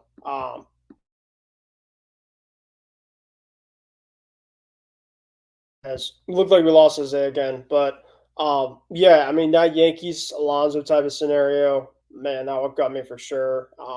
But that would definitely be something. If he came a Yankee, I mean, if they were to find a way to keep Soto there long term and then Alonso there. I mean, goodness gracious, I would hate playing in that division for so much longer. For me, Isaiah, I got the Cubs. I think the Cubs, I think, would be a really fun fit for Alonso. I think he can definitely be the guy there. I think that another thing with Pete too is like he wants to kind of be the guy, and I think specifically like with the Mets he was kind of with some like other guys, but like the Cubs when you look at the Cubs right now, it's like Bellinger and Swanson, like they have guys there, but they're not like there's not like a star type of there, and I think that Alonso would be a perfect guy. He's already played in a big market, and if you go into another market specifically in the National League, and I think the Cubs would be a fun fit. But we'll see. Um, so that's the Mets for you. Just the Mets being the Mets, as Derek Jeter said. For that. James, thanks James once again for tuning in and to comment. I think they'll trade Alonso, but will they trade Lindor? That's a fantastic question. And Ooh. Isaiah, if you want to comment into that, for me, no, they are not going to trade Lindor because of that contract. Um, I just don't think that contract specifically has any type of term where they can trade him. That's a really good question, but I think outside of Lindor and Nimmo, any of those type of guys specifically that are going to be out there on the market are going to be guys. Well, or not going to be on the market, but essentially guys that are going to be available are going to be available. Whether it's Alonso, whether it is Manaya, Severino, Bader. Obviously, Bader could definitely give a team, in the second half, maybe a number fourth outfielder option. Really good guy there. Marte, another situation there. Um, but yeah, I don't think Lindor is going to get traded. That's a very good question, though. Brewers. Ooh, Ooh. okay. I like that. That's really, really interesting to see Pete in Milwaukee. Yeah, I mean the Brewers don't really have much there. I did hear a report from the same Nightingale article, by the way, that Willie Adames has not made any progress on an extension, and more likely than not, he's going to test the market this offseason. So that's definitely something to kind of keep in mind as well there. All Well, right. before we move on, I do want to get my input on the Lindor thing. I Yep. don't think he's going to get traded because of the contract. But, then again, we've seen that with Steve Cohen before, where guys that you're like, okay, he's not going to get traded because they're going to owe either they're going to have to pay off a lot of money, they end up getting traded because Steve Cohen chips in a lot of money. So, Mhm. I don't think he will, but if a team ponies up with like a number one prospect, I could see Cohen just being like, you know what, this could be like Max Scherzer 2.0, and he just chips in a bunch of money just to pay it off and get that top prospect to boost the farm system. In terms of other candidates, quickly, Starling Marte, do not rule out San Francisco because yes, Matos and Ramos has been playing very well for the Giants. But Mhm. Matos has cooled off significantly since he had that hot streak earlier. So they still need with Jung Ho Lee out for the year. They do need I like someone in that. center field. Mhm. Michael Conforto's missed quite a bit of time. I could see that, especially with the Bob Melvin connection, since Marte played for Melvin in Oakland, so I could see that. And I think Marte would get the offense going because he's the guy that puts the ball in play. That Yeah. really, really would help the Giants a lot. And then, Lindor. I mean, not Lindor. Alonso. I don't know if this is even gonna happen, but I wouldn't rule it out. Do Hey, not rule out the Texas Rangers because they're known for making like just bombshell moves. I mean, they When definitely you need lose some help right now because they have been they're in a rut. yeah, they haven't been good. I mean, they won their first. By the way, they won their first series. I think in the past 3 weeks. Today against the Marlins. So yeah, I mean, he would be an Damn. upgrade over the. He'd be an upgrade over Nathaniel Lowe for sure. Oh And yeah. so I could see it. And I mean, Texas, like we said, they're built to win now. Right. Houston's on the downfall of things. Seattle, they're gonna do something stupid at the deadline and end up I don't. choking it Yeah, I just away. don't see that at all. Yeah, like if you're Texas, why not go for it? Like, okay, just go for it. Like it's your window to win now. You just won it last year. Like, why not go be more aggressive? That's why I'm really confused as to why they didn't try harder to get Shohei Ohtani. Because I was like, you just won the World Series. Houston's getting older. They're more injury prone. A lot of their guys on the downturn of things. Like, why not just go all in and just go all in and maybe try to get a dynasty and try to be like the 1990 Yankees for the next couple of years. Like you really could, especially with Evan Carter struggling. Mm, Langford has been not that great this season, so mm. I mean, imagine that lineup: Seager, Simeon, Garcia, and you add Pete Alonso to that. I mean, that'd be crazy for the Texas Rangers. Yeah, it'd be disgusting for sure. All right, the last thing, really quick in baseball that I do want to talk about is the most coveted guy that will be on the pitching market this trade deadline, and that, according to multiple reports, is going to be Jesus Luzardo from the Miami Marlins. So for me, Isaiah specifically, this team makes the most perfect sense in the world, and I'm going to hate it, but this is going to be the team, and that is the Baltimore Orioles. They definitely need some pitching help in their top end. They just lost John Means and uh I'm trying to remember. Sorry. Wells. Taylor Wells. Yeah. Two of their front guys out for the season. So they essentially need some guys to kind of replace them. Dean Kramer is going to be out, I think, for another month. So really, between Grayson Rodriguez and Corbin Burns was obviously really good, but you can add Jesus Lazard on that top end. That essentially can make them definitely not only division winners, but definitely really help them when it comes to the playoffs, because obviously they really were struggling last year in pitching and starting pitching specifically in the playoffs. So for you, really quickly, for Jesus Luzardo, who could be definitely the team that would be the most perfect fit for his services? Well, I don't think it's going to be any team in the division because I think that they're going to in the NL East. I think that they're going to try to get him out of that division and not trade him in division. Otherwise, I would have said the Phillies because I think the Phillies do need another starter outside of Nola, Wheeler, and Suarez. Suarez actually got hurt against the Giants or against the Cardinals. There was a comebacker that hit him. Thankfully, he's okay, but Okay. I think he's going to get traded to an American League team, like you said. Baltimore, I could see. I would hate to see this, Ben, but the New York Yankees, just because this is their best season in a long time. So Yeah. why not go all in? And I would say so. they had talked with the Marlins about Luzardo recently. Um, I can't rule out the Giants because I think the Giants are going to make a run. I think that they're going to make a run. I think that they're going to try to do something to try to get into the playoffs. So I could see it, especially with the Bob Melvin connection. Mhm. And then maybe Seattle because their pitching has not really been that great this season. So maybe they add some depth, add another ace to that rotation. Yeah. Um, a team that really needs pitching is Texas, but they have I'm gonna DeGrom say and the Scherzer. Astros too. Like, Ooh, yes, the Astros are another team. Yeah, definitely. Yeah. So I could see those. and another thing, speaking of the Astros, really quickly, do you think that they're going to be sellers by the deadline? Um, It's I tough. don't know. It's Like tough. Yeah. they're like going to be like the Blue Jays too. Like I feel like both teams feel like they could be on a run, but they just been like just not been playing well. Like you feel like at this point in time, like we're at June now. Like obviously, I understand like April, May, there's going to obviously be bumps and flows, but this point in time of your season, you're kind of who you are. That's really it. I mean, the Red Sox are pretty much where they are, and I'm not surprised about it. They're a 500 type team. The Phillies currently right now, look at it right now, they're one of the best teams in baseball. Not surprised by that, right? No. The A's obviously are playing a lot more competitive. They're obviously trying to project kind of their win total from last year.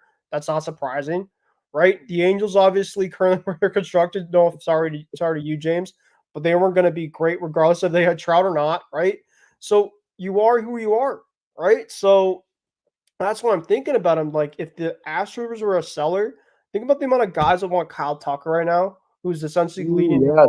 right now, or a team like the team. I mean, Vladdy Jr. and Bo Bichette could be out there, and I heard that the Dodgers want some more offensive help. Oh my gosh. I'm like No. Bo Bichette with the Dodgers. Like, why? Like, no. But we'll see. I hope So that's not. Vladimir Guerrero Jr. with the Dodgers. Like if I that don't. happens, oh God. I don't think. I don't. I heard today. I don't think that they're going to move those guys. Thankfully, but I never say never. We're gonna have to see about that for sure. James also said, by the way, look for Tyler Anderson to get traded by the Angels. You know what, Tyler Yeah. Anderson, I think he definitely could be, give a guy a team the second half that needs innings. I think that's what definitely Anderson could definitely get him for sure. You're gonna say something really quick, Isaiah?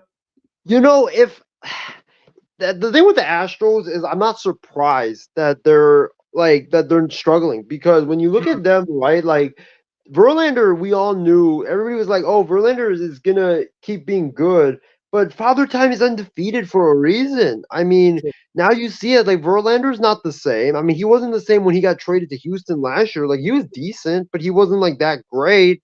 And then Framber Valdez has been decent, but not good.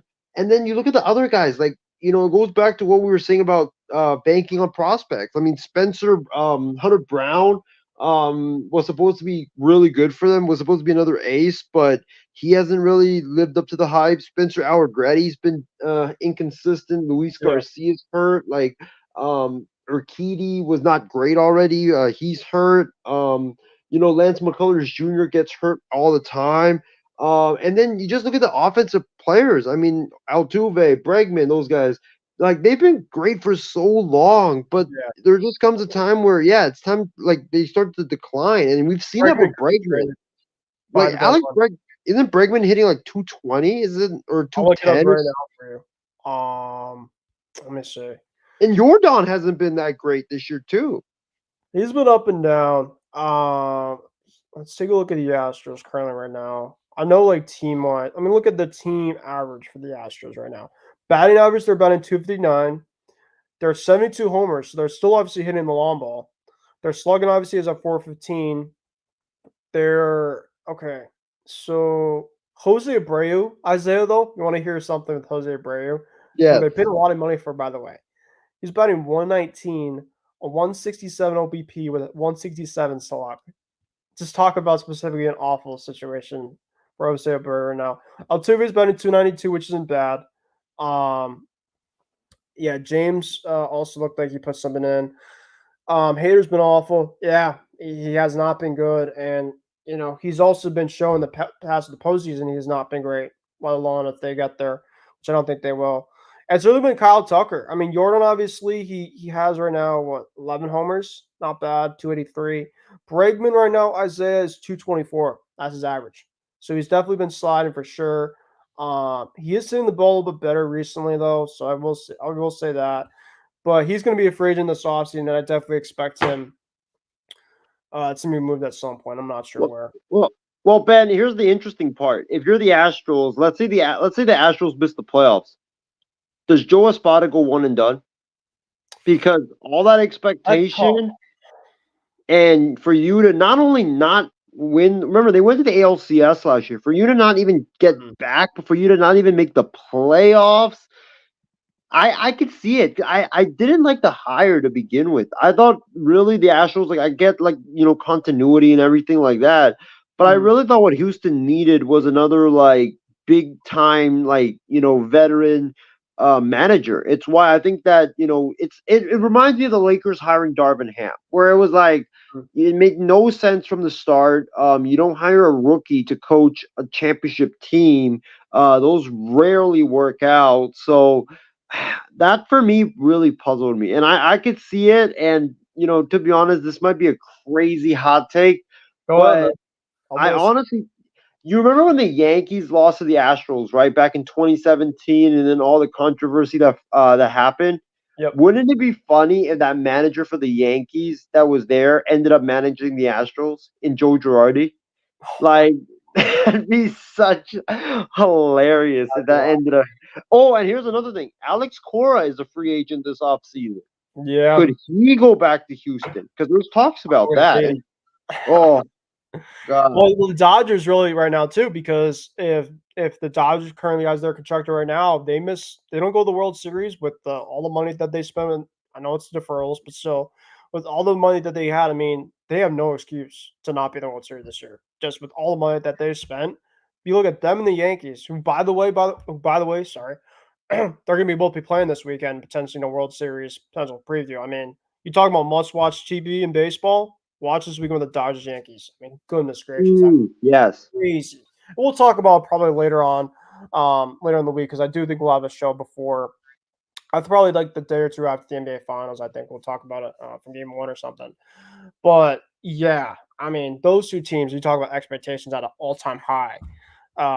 The Astros, I think specifically Joe spot on, like you're asking, man.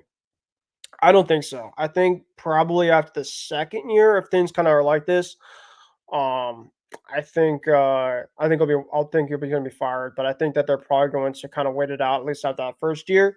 A lot of times with like kind of managers kind of coming into their first year, I think a lot of teams kind of evaluate it, kind of see where things are.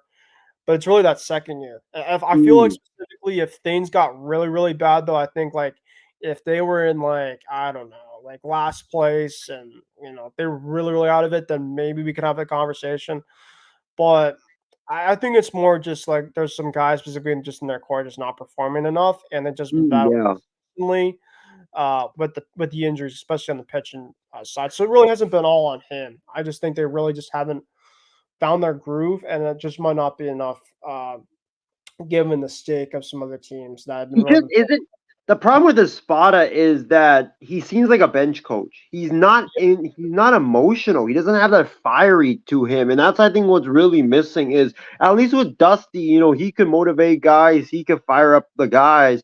But with Espada, it's just like for him, it's like he's like that X's and O's type of a guy, and he's like more of an offensive coordinator than a head coach manager type of a guy. So I mean, that's why I think that's another reason I think the Astros haven't been that great, just because it's not just the players, but um, the manager I think is definitely at fault to some extent. But yeah, back to James's comment about Hader. That's another that's I don't even know why they got him. I mean, your bullpen was not a need. You have Presley there. I understand trying to make your bullpen one of the best of the best, but your starting rotation, everybody could see it this offseason was the biggest concern. I mean, it's not a surprise that they're struggling. I mean, we could see it from far away. They should have tried for Blake Snell. They should have gone after Jordan Montgomery. They should have gotten one of those guys. Mhm. Um, or maybe even pulled off a trade for Lazardo. I mean, he was out there this entire offseason, but I don't know why they went and got Hader when he wasn't really the problem. Or the bullpen wasn't the problem. Yeah, no, I 100% agree, on that for sure. So we'll talk about it on next show in terms of a lot of baseball stuff. But we're gonna finish it off with some football. Do you realize, Isaiah, that OTAs have been going on right now, like kind of low key, kind of with everything else kind of going on. We've been seeing some guys kind of tossing the pigs can kind of run a little bit over with football. Now I do want to really quickly talk about some free agents that are still kind of among out there. I think that in a couple days, it might have been actually today, I'm not sure, but the cap space for some of these guys after some of the cuts, but like post designation, kind of came out today. So I was kind of taking a look at that. Um, but there's still a lot of guys still out there on the market. I mean, I think guys like Stephon Gilmore and a couple of receivers I think are still out there. We could talk about some names specifically. I don't know if there's any other guys that might interest you. We could talk about, and then let's talk about some of the receivers that are still looking for new contracts. And is there a little bit of turmoil kind of going on in Cincinnati with Jamar Chase and T. Higgins sitting out currently the um, during the OTAs, and Justin Jefferson? Obviously, that situation currently going on right there. What's going on there? They're gonna find a way to keep him or not and pay him long term, like they've really been saying, which I think they will. But just for kicks and giggles here and there about this. Where do you want to start in terms of kind of the latest with the football stuff? Do you want to kind of go with the contracts? Obviously, Brandon Ayuk is one that we've been talking about. Obviously, you kind of talked about with the Niners a little bit. Um, but let's kind of quickly talk really quickly about. I would say let's really quickly talk about the free agencies. Kind of the remainder guys heading into June. Is there anybody out there you still want the Niners to take a look at?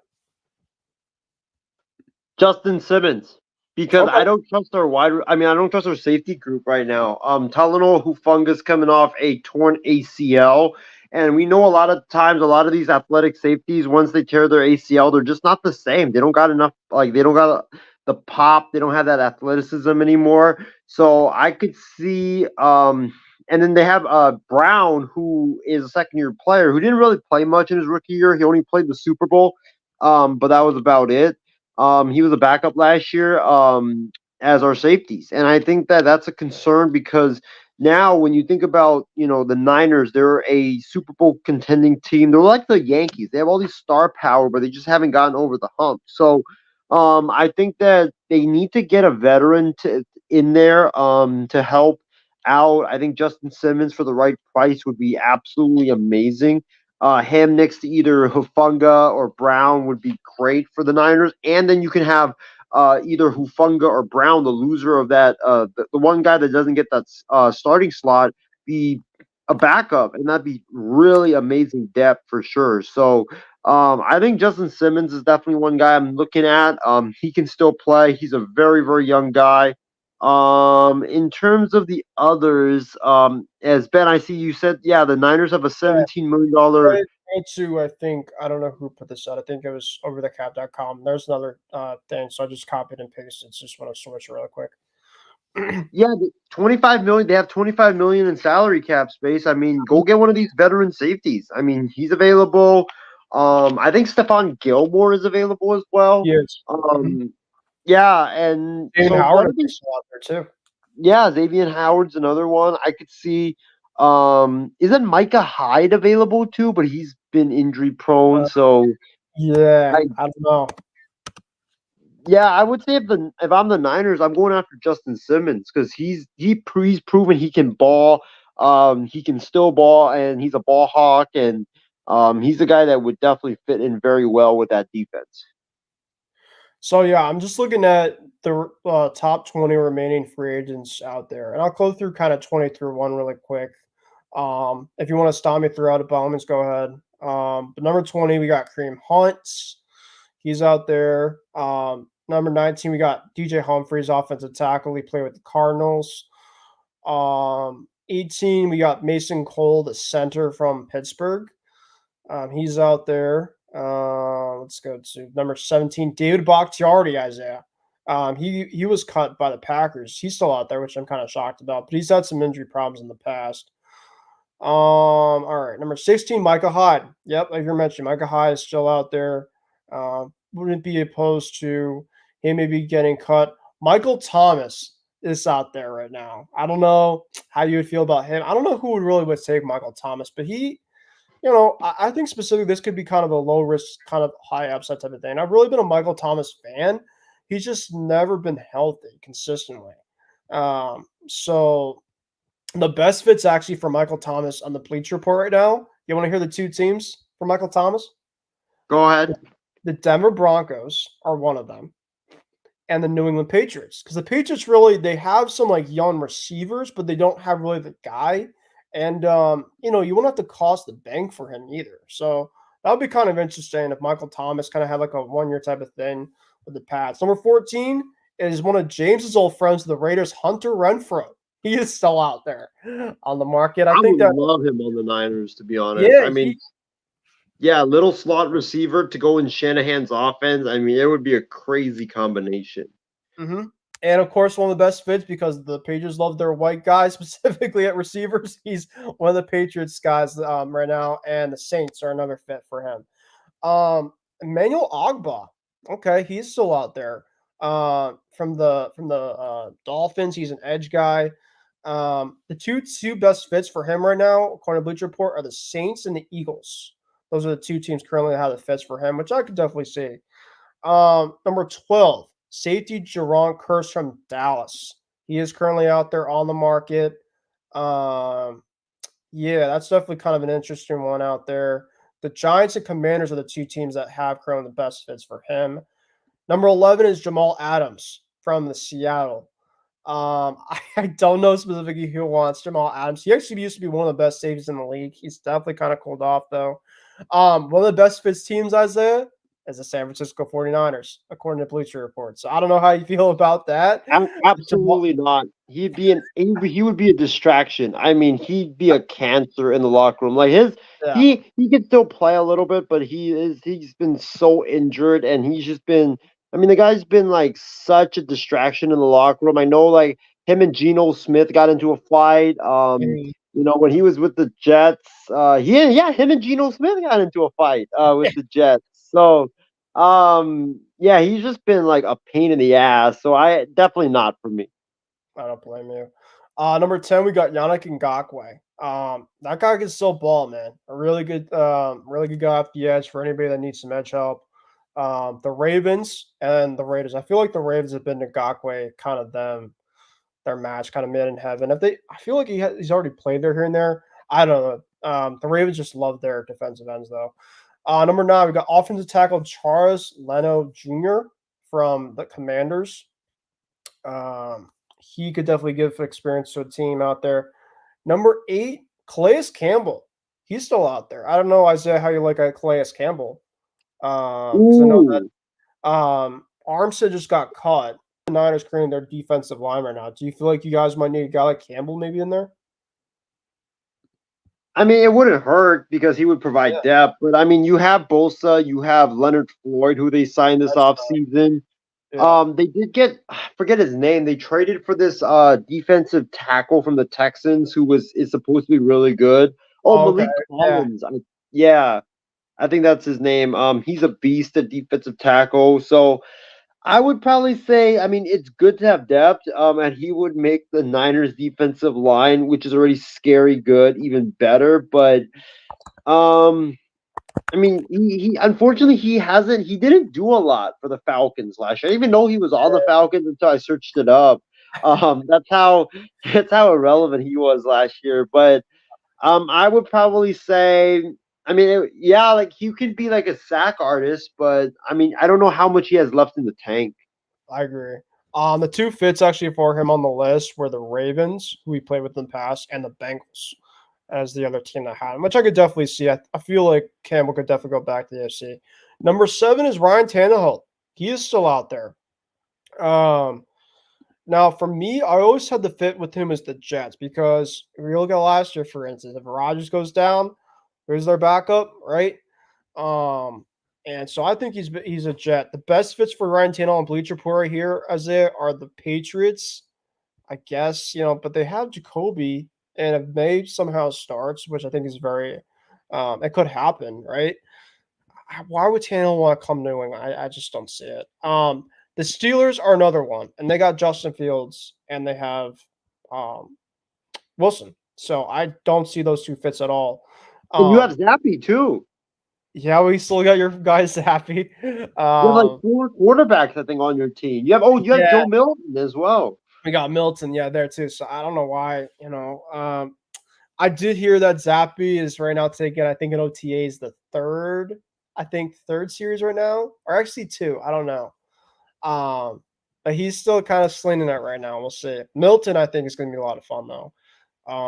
Especially in training camp, which hopefully I'll be at. I hope to be at Patriots training camp. I know last year I was there. It's always a great blast, and it's good to see the pitch can kind of being thrown around.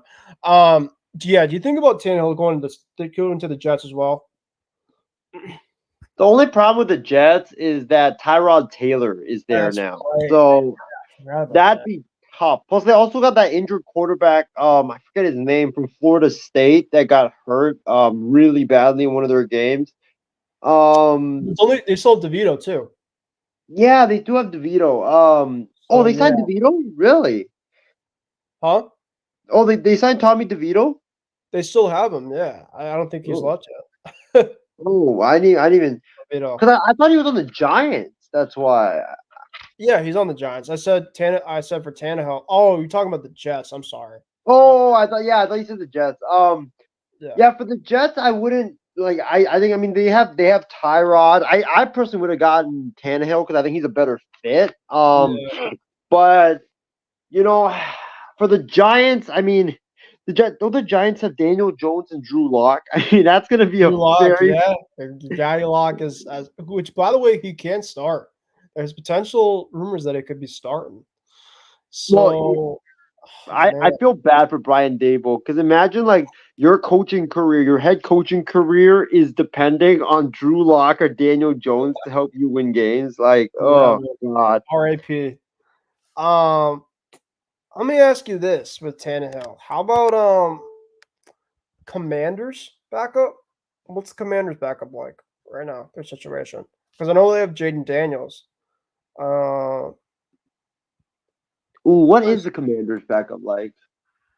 yeah, let me take a look at that right now. As I'm still talking, because like Tannehill, I don't think he's a great quarterback by all means, but I think he definitely could be a good enough quarterback where a guy goes down and he definitely could kind of learn the system. I don't think Right, that right. Mariota, that's it. He is the backup. Oh, that's right. And Washington, okay. Philly right now, it's Pickett. He's the backup. We're kind of testing our backup quarterback knowledge right now as we speak. Um, Texans have Keenum. I think of that for Stroud. Um, man, thinking right now. Dallas maybe backup. They have Cooper That was a Rush. someone. I forgot. Maybe. Let me see where Ryan Tannehill, by the way, is from as well. Because sometimes with backups too, they might just want to go home. Tannehill currently he's from Texas, Lubbock, Texas. Okay. And they might go 3 deep with their quarterback room if they got Tannehill behind Dak. I could see that. They have Uh Rush right now, right? They have Cooper they got Rush. Rush, right? But I don't know. I mean, Oh, they have Trey Lance. That's oh, they right. got Trey Lance. Damn. So they're going to be probably out of it as well. Damn. Now, how about this? Let's go to our Denver. That Denver always Ooh, feels like they seem to probably have something with Zach Wilson, Jared Stidham. oh Um, God.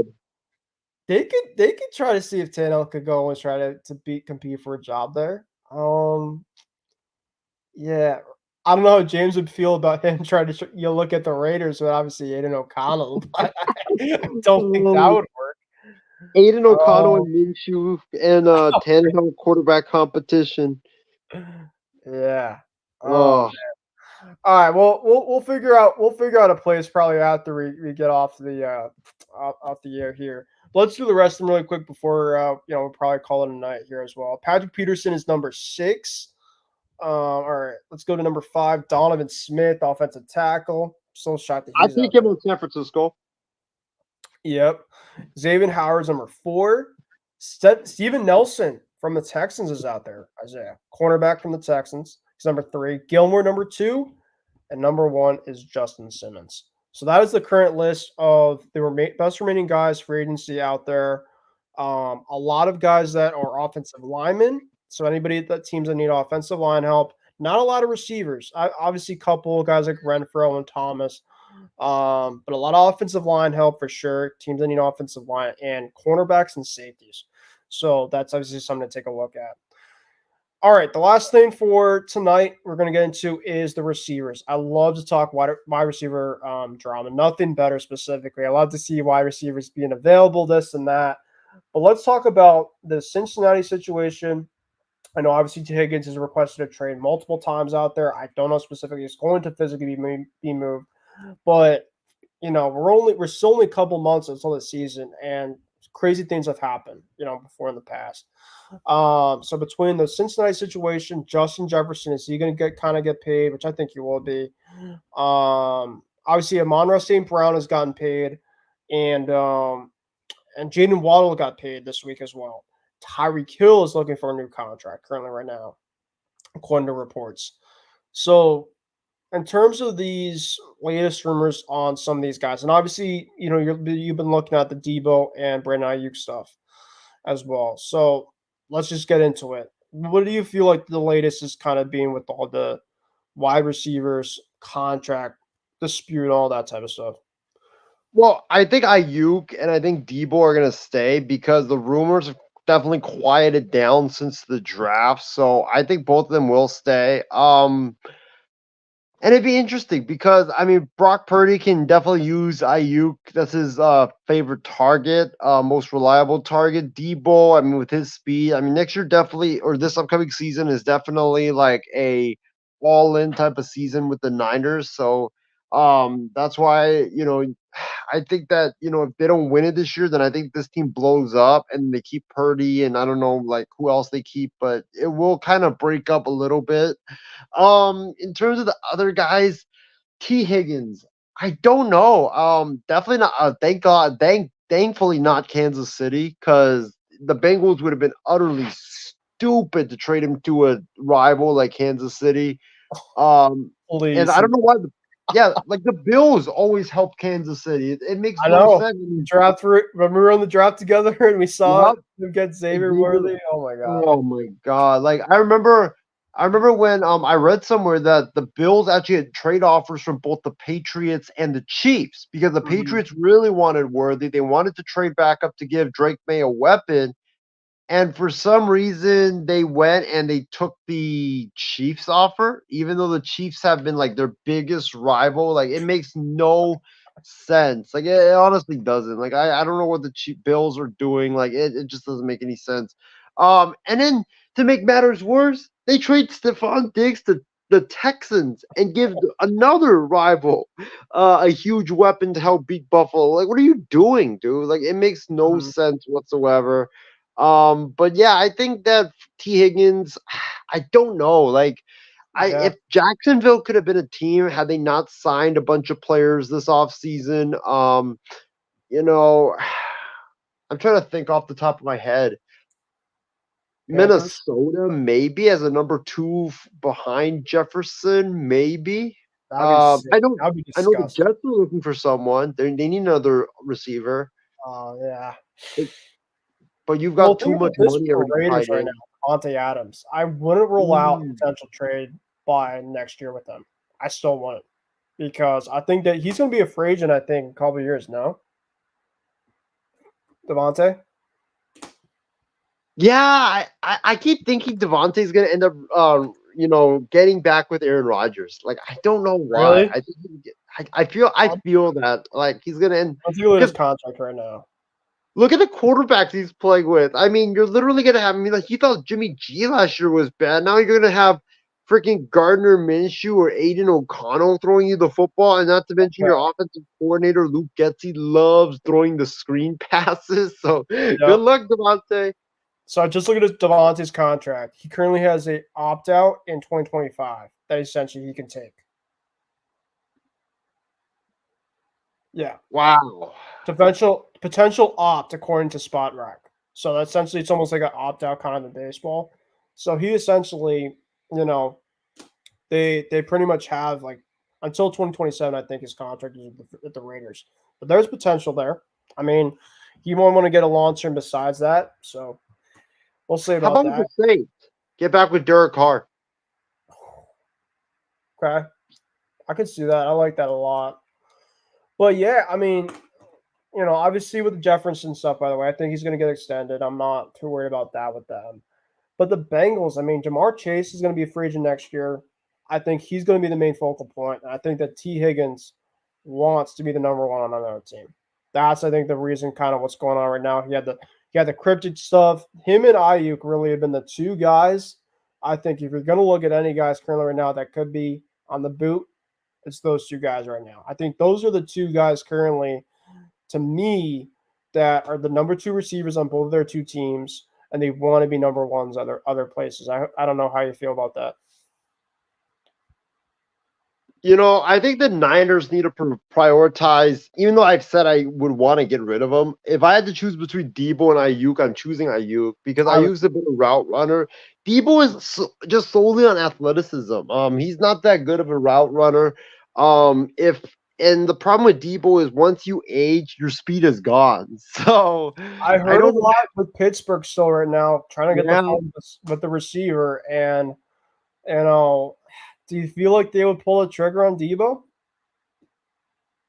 that's tough because I if know you Ayuk definitely has been linked with them for sure, but right, Debo right. specifically, I feel like the Steelers are trying to pounce. if this was during the draft, I probably would have said like if you could get maybe like this is why I really wanted like a Michael Pittman for Ayuk trade because I think it would have been so good for the Niners because Pittman is young. Pittman is a really good route runner. He doesn't cost a lot of money. It won't cost more than Ayuk. Like it's the perfect fit. But since Right. Pittman's gonna stay on the Colts, it's like you might as well just keep Ayuk, Debo. I don't know. I mean, I just don't think as he ages, I don't think his I think his speed won't be there anymore. And then is like what's left with Debo. Yeah. No, I agree. He might be a poor man's Deshaun Jackson, to be honest with you. And we saw he flamed out late in his career. I mean, I'd love the Patriots to like go after him for like a year. It's like a couple years or so. I mean, I just love it, but I doubt it would happen. But I wouldn't be ruling out Debo going maybe somewhere else down the road. But we'll have to see. But with that being said, guys, that'll be it for tonight's show. Isaiah, I want to thank you for coming on specifically for tonight and to complete for this weekend. Like I said, we have a lot on our plate for this weekend with the NBA Finals this week. We didn't even talk about the Stanley Cup this for tonight, but if on our closing thoughts, actually, Isaiah, if you want to get into that and your NBA Finals preview, because I did not want to have you forget about that before you concluded for tonight. So if you want to give your overall thoughts on that, I will give them for my final thoughts, my Stanley Cup Finals prediction. I'm going to go with the Panthers over the Oilers in 6 games. That's my overall prediction for that. And then for the Celtics and Mavericks, I'm going with the Celtics over the Mavericks in 6 games. I love the number 6 for some odd reason in these playoffs. I'm going to keep on riding it. It's been working with the Celtics. Celts in 6, Panthers in 6. So what do you got specifically, Isaiah? And like I said, for those that are out there, thank you guys for watching. I plan to hopefully have a show later on this week, if not later on this week. Probably like earlier, like next week. I'm going to try to maybe have one after one of the NBA Finals games. I know that me and Isaiah have been kind of doing Instagram lives here and there. So if you guys want to take a look at those, by all means, go ahead with those. And so we'll still be having those, doing a lot of that stuff, especially the finals and stuff. We're definitely going to keep you guys in tune as well as some other stuff involved. That's been a lot of sports involved. We're definitely going to keep you guys definitely interested and definitely keep you guys updated for sure. All right, Isaiah. Well, yeah, I mean, I totally agree with you. My final thoughts is great show tonight. Appreciate you for having me, Ben, and appreciate all the viewers for tuning in, especially James. I know James is starting a new job, so that's why he couldn't be on tonight. So James, good luck at the new Yes, place you that did. you're starting at. I would say this. My NBA or let's start out in the NHL. My NHL pick is first of all, I'm so happy for Connor McDavid because he would have gotten killed had the Oilers lost game 4 and lost the series to the Stars. Because I was saying like after they lost game 3, Connor McDavid's gotta put the team on his back. You're down 2-1, and then what happens? They're down 2-0 right off the bat, and I'm like, oh Yep. crap, dude. Connor McDavid and the Oilers were staring down the barrel of a gun, and I was like, "Oh crap, he's gonna get killed if he loses this, and he's gonna be known as a proverbial choker." And he put the team on his back and ended up winning them the series. I mean, first goal right off the bat tonight by him. Just an amazing game by the Oilers. The Stars did have a chance late, but they just couldn't get the puck into the net. But yeah, so shout out to the Oilers. What a game, what a win. I'm gonna go Oilers in 7. Actually, I think it's gonna be a classic. I think that this is I love truly this. Connor. Yeah. Yeah, I think that this is truly Connor McDavid's year where he was once, everybody's talking about him as like the great one, like the next great hockey player. And if he wants to be that, he's got to at least win a cup, to be in that conversation. So I think he finally gets it done. I think he's, established himself as the true face of the National Hockey League now.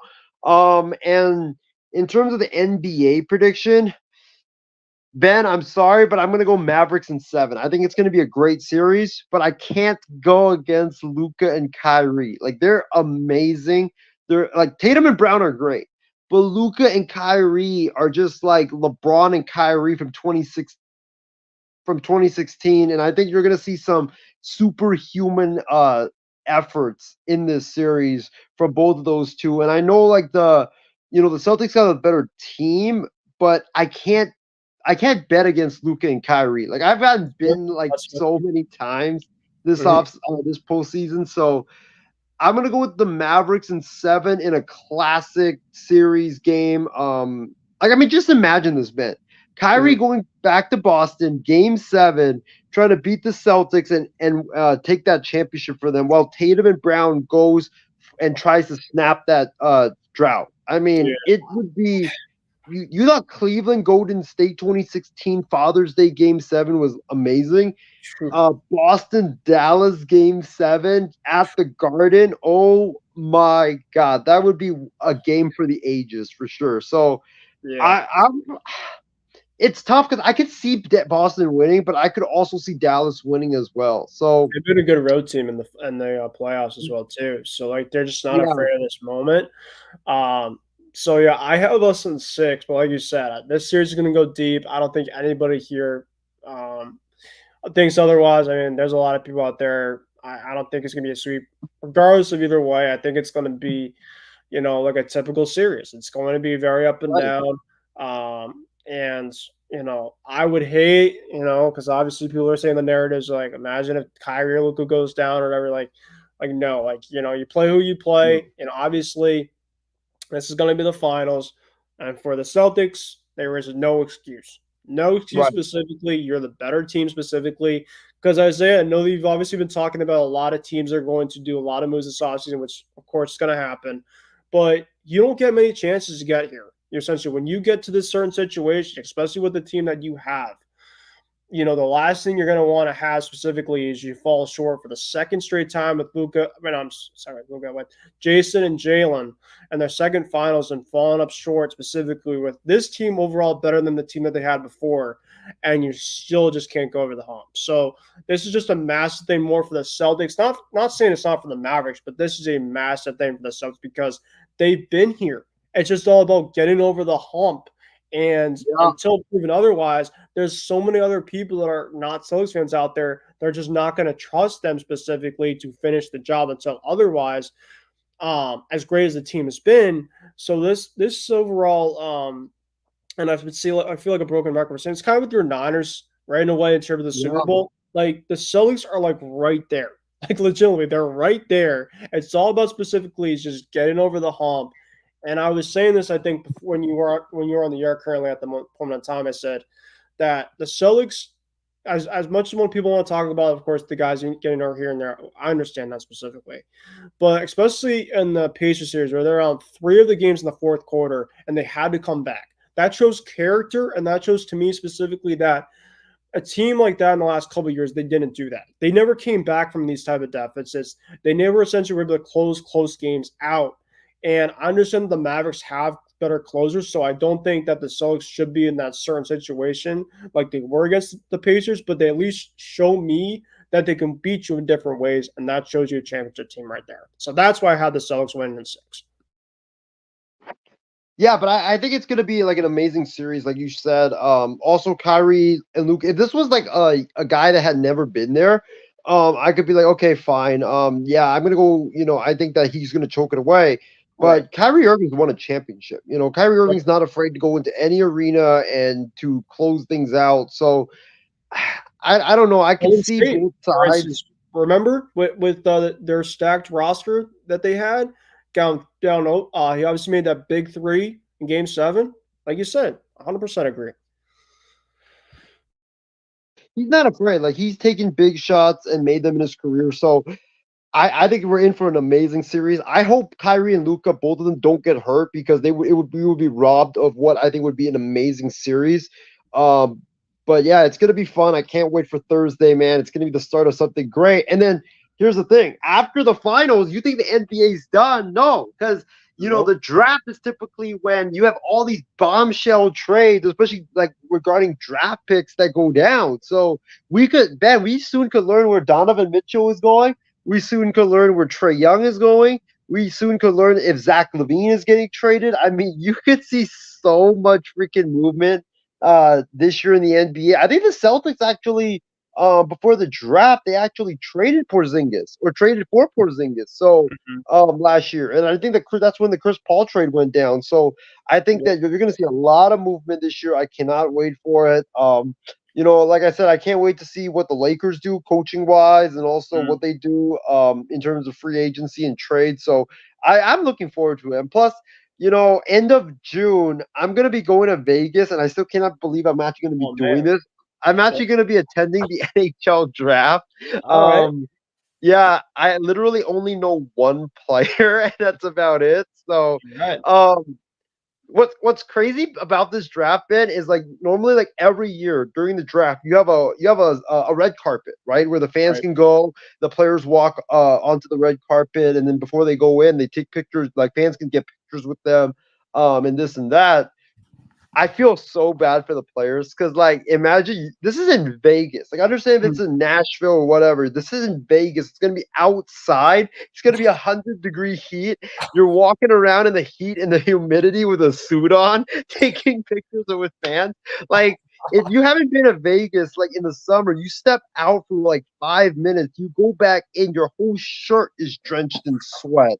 Mm. Like now you put on a suit and tie and you're out there for like, dude, this is such a, oh my god. Like I wonder like where if they're even gonna be doing the red carpet this year because like Mm. honestly you can see players passing out because of that heat because that's how hot it's gonna be. But yeah, I mean, I can't wait to go. I can't wait to experience that environment. Hopefully the Sharks don't pull the biggest, dumbest mistake in history of the NHL and use the number one pick on someone else. That would be awful. And if they do that, I can guarantee you I would be live from the Sphere in Vegas, and immediately after the pick, ripping the heck out of the Sharks if they draft someone other than Celebrini. If they end up doing that, so if they do, then you'll see that. But yeah, I mean, I can't wait to go to that. Ben, this is crazy because literally 3 days after that event, on July the 2nd, Caitlin Clark and the Fever are going to be in town in Vegas. And then you think about that being a crazy weekend. Conor McGregor makes his return to the UFC on Saturday after the draft. So it's like, dude, I could be Oh, in Vegas for literally Caitlin Clark, McGregor, and freaking oh my Macklin god. Celebrini. It's amazing, dude. That'd be crazy. Yeah. Yeah, Caitlin Clark is, I think, playing again at Mohegan Sun in my town, and I might try to look at going to that. So, I know that her first game ever WNBA was in Connecticut, but it looks like she's gonna be playing there again. So, I might consider. I'm not sure. Well, one last thing I got to add before I give it back to you is about Caitlin Clark. I don't know if you guys saw that play on Saturday. That was a bush league play. Like that was awful. Like that lady, Kennedy Carter, I think that's her name. Like I think she should be thrown out of the league because that was not a basketball play whatsoever. I mean, you're looking at it like Clark is just trying to, I think, get the rebound, or she's looking up at the roof. And then all of a sudden, this girl out of nowhere takes one look at her, sees she's looking in a different direction, and then she just randomly goes and just shoves her to the ground. Like that was not a basketball player whatsoever. She clearly had an intent to injure Caitlin Clark. And Ben, I know this is sad, but I think the WNBA, they got to do something because for some reason this year we've seen, ever since Clark has entered the league, you've seen jealousy from a lot of these other players like the vets, and you've seen like them like do a lot of like a lot of just over the top type of stuff to try to get her injured. Like you've seen like bush league plays like that. You've seen um there was one time where they were apparently trying to box out and get a rebound, and you could see one of the players on the opposing teams go for her legs. Like that's not a basketball play. And then you see another one where I know Brianna Stewart didn't mean it, but like that was a hard screen. I mean, you've seen a lot of like rip screens in the past. Like you never see something like hard like that. So could have easily broken her nose.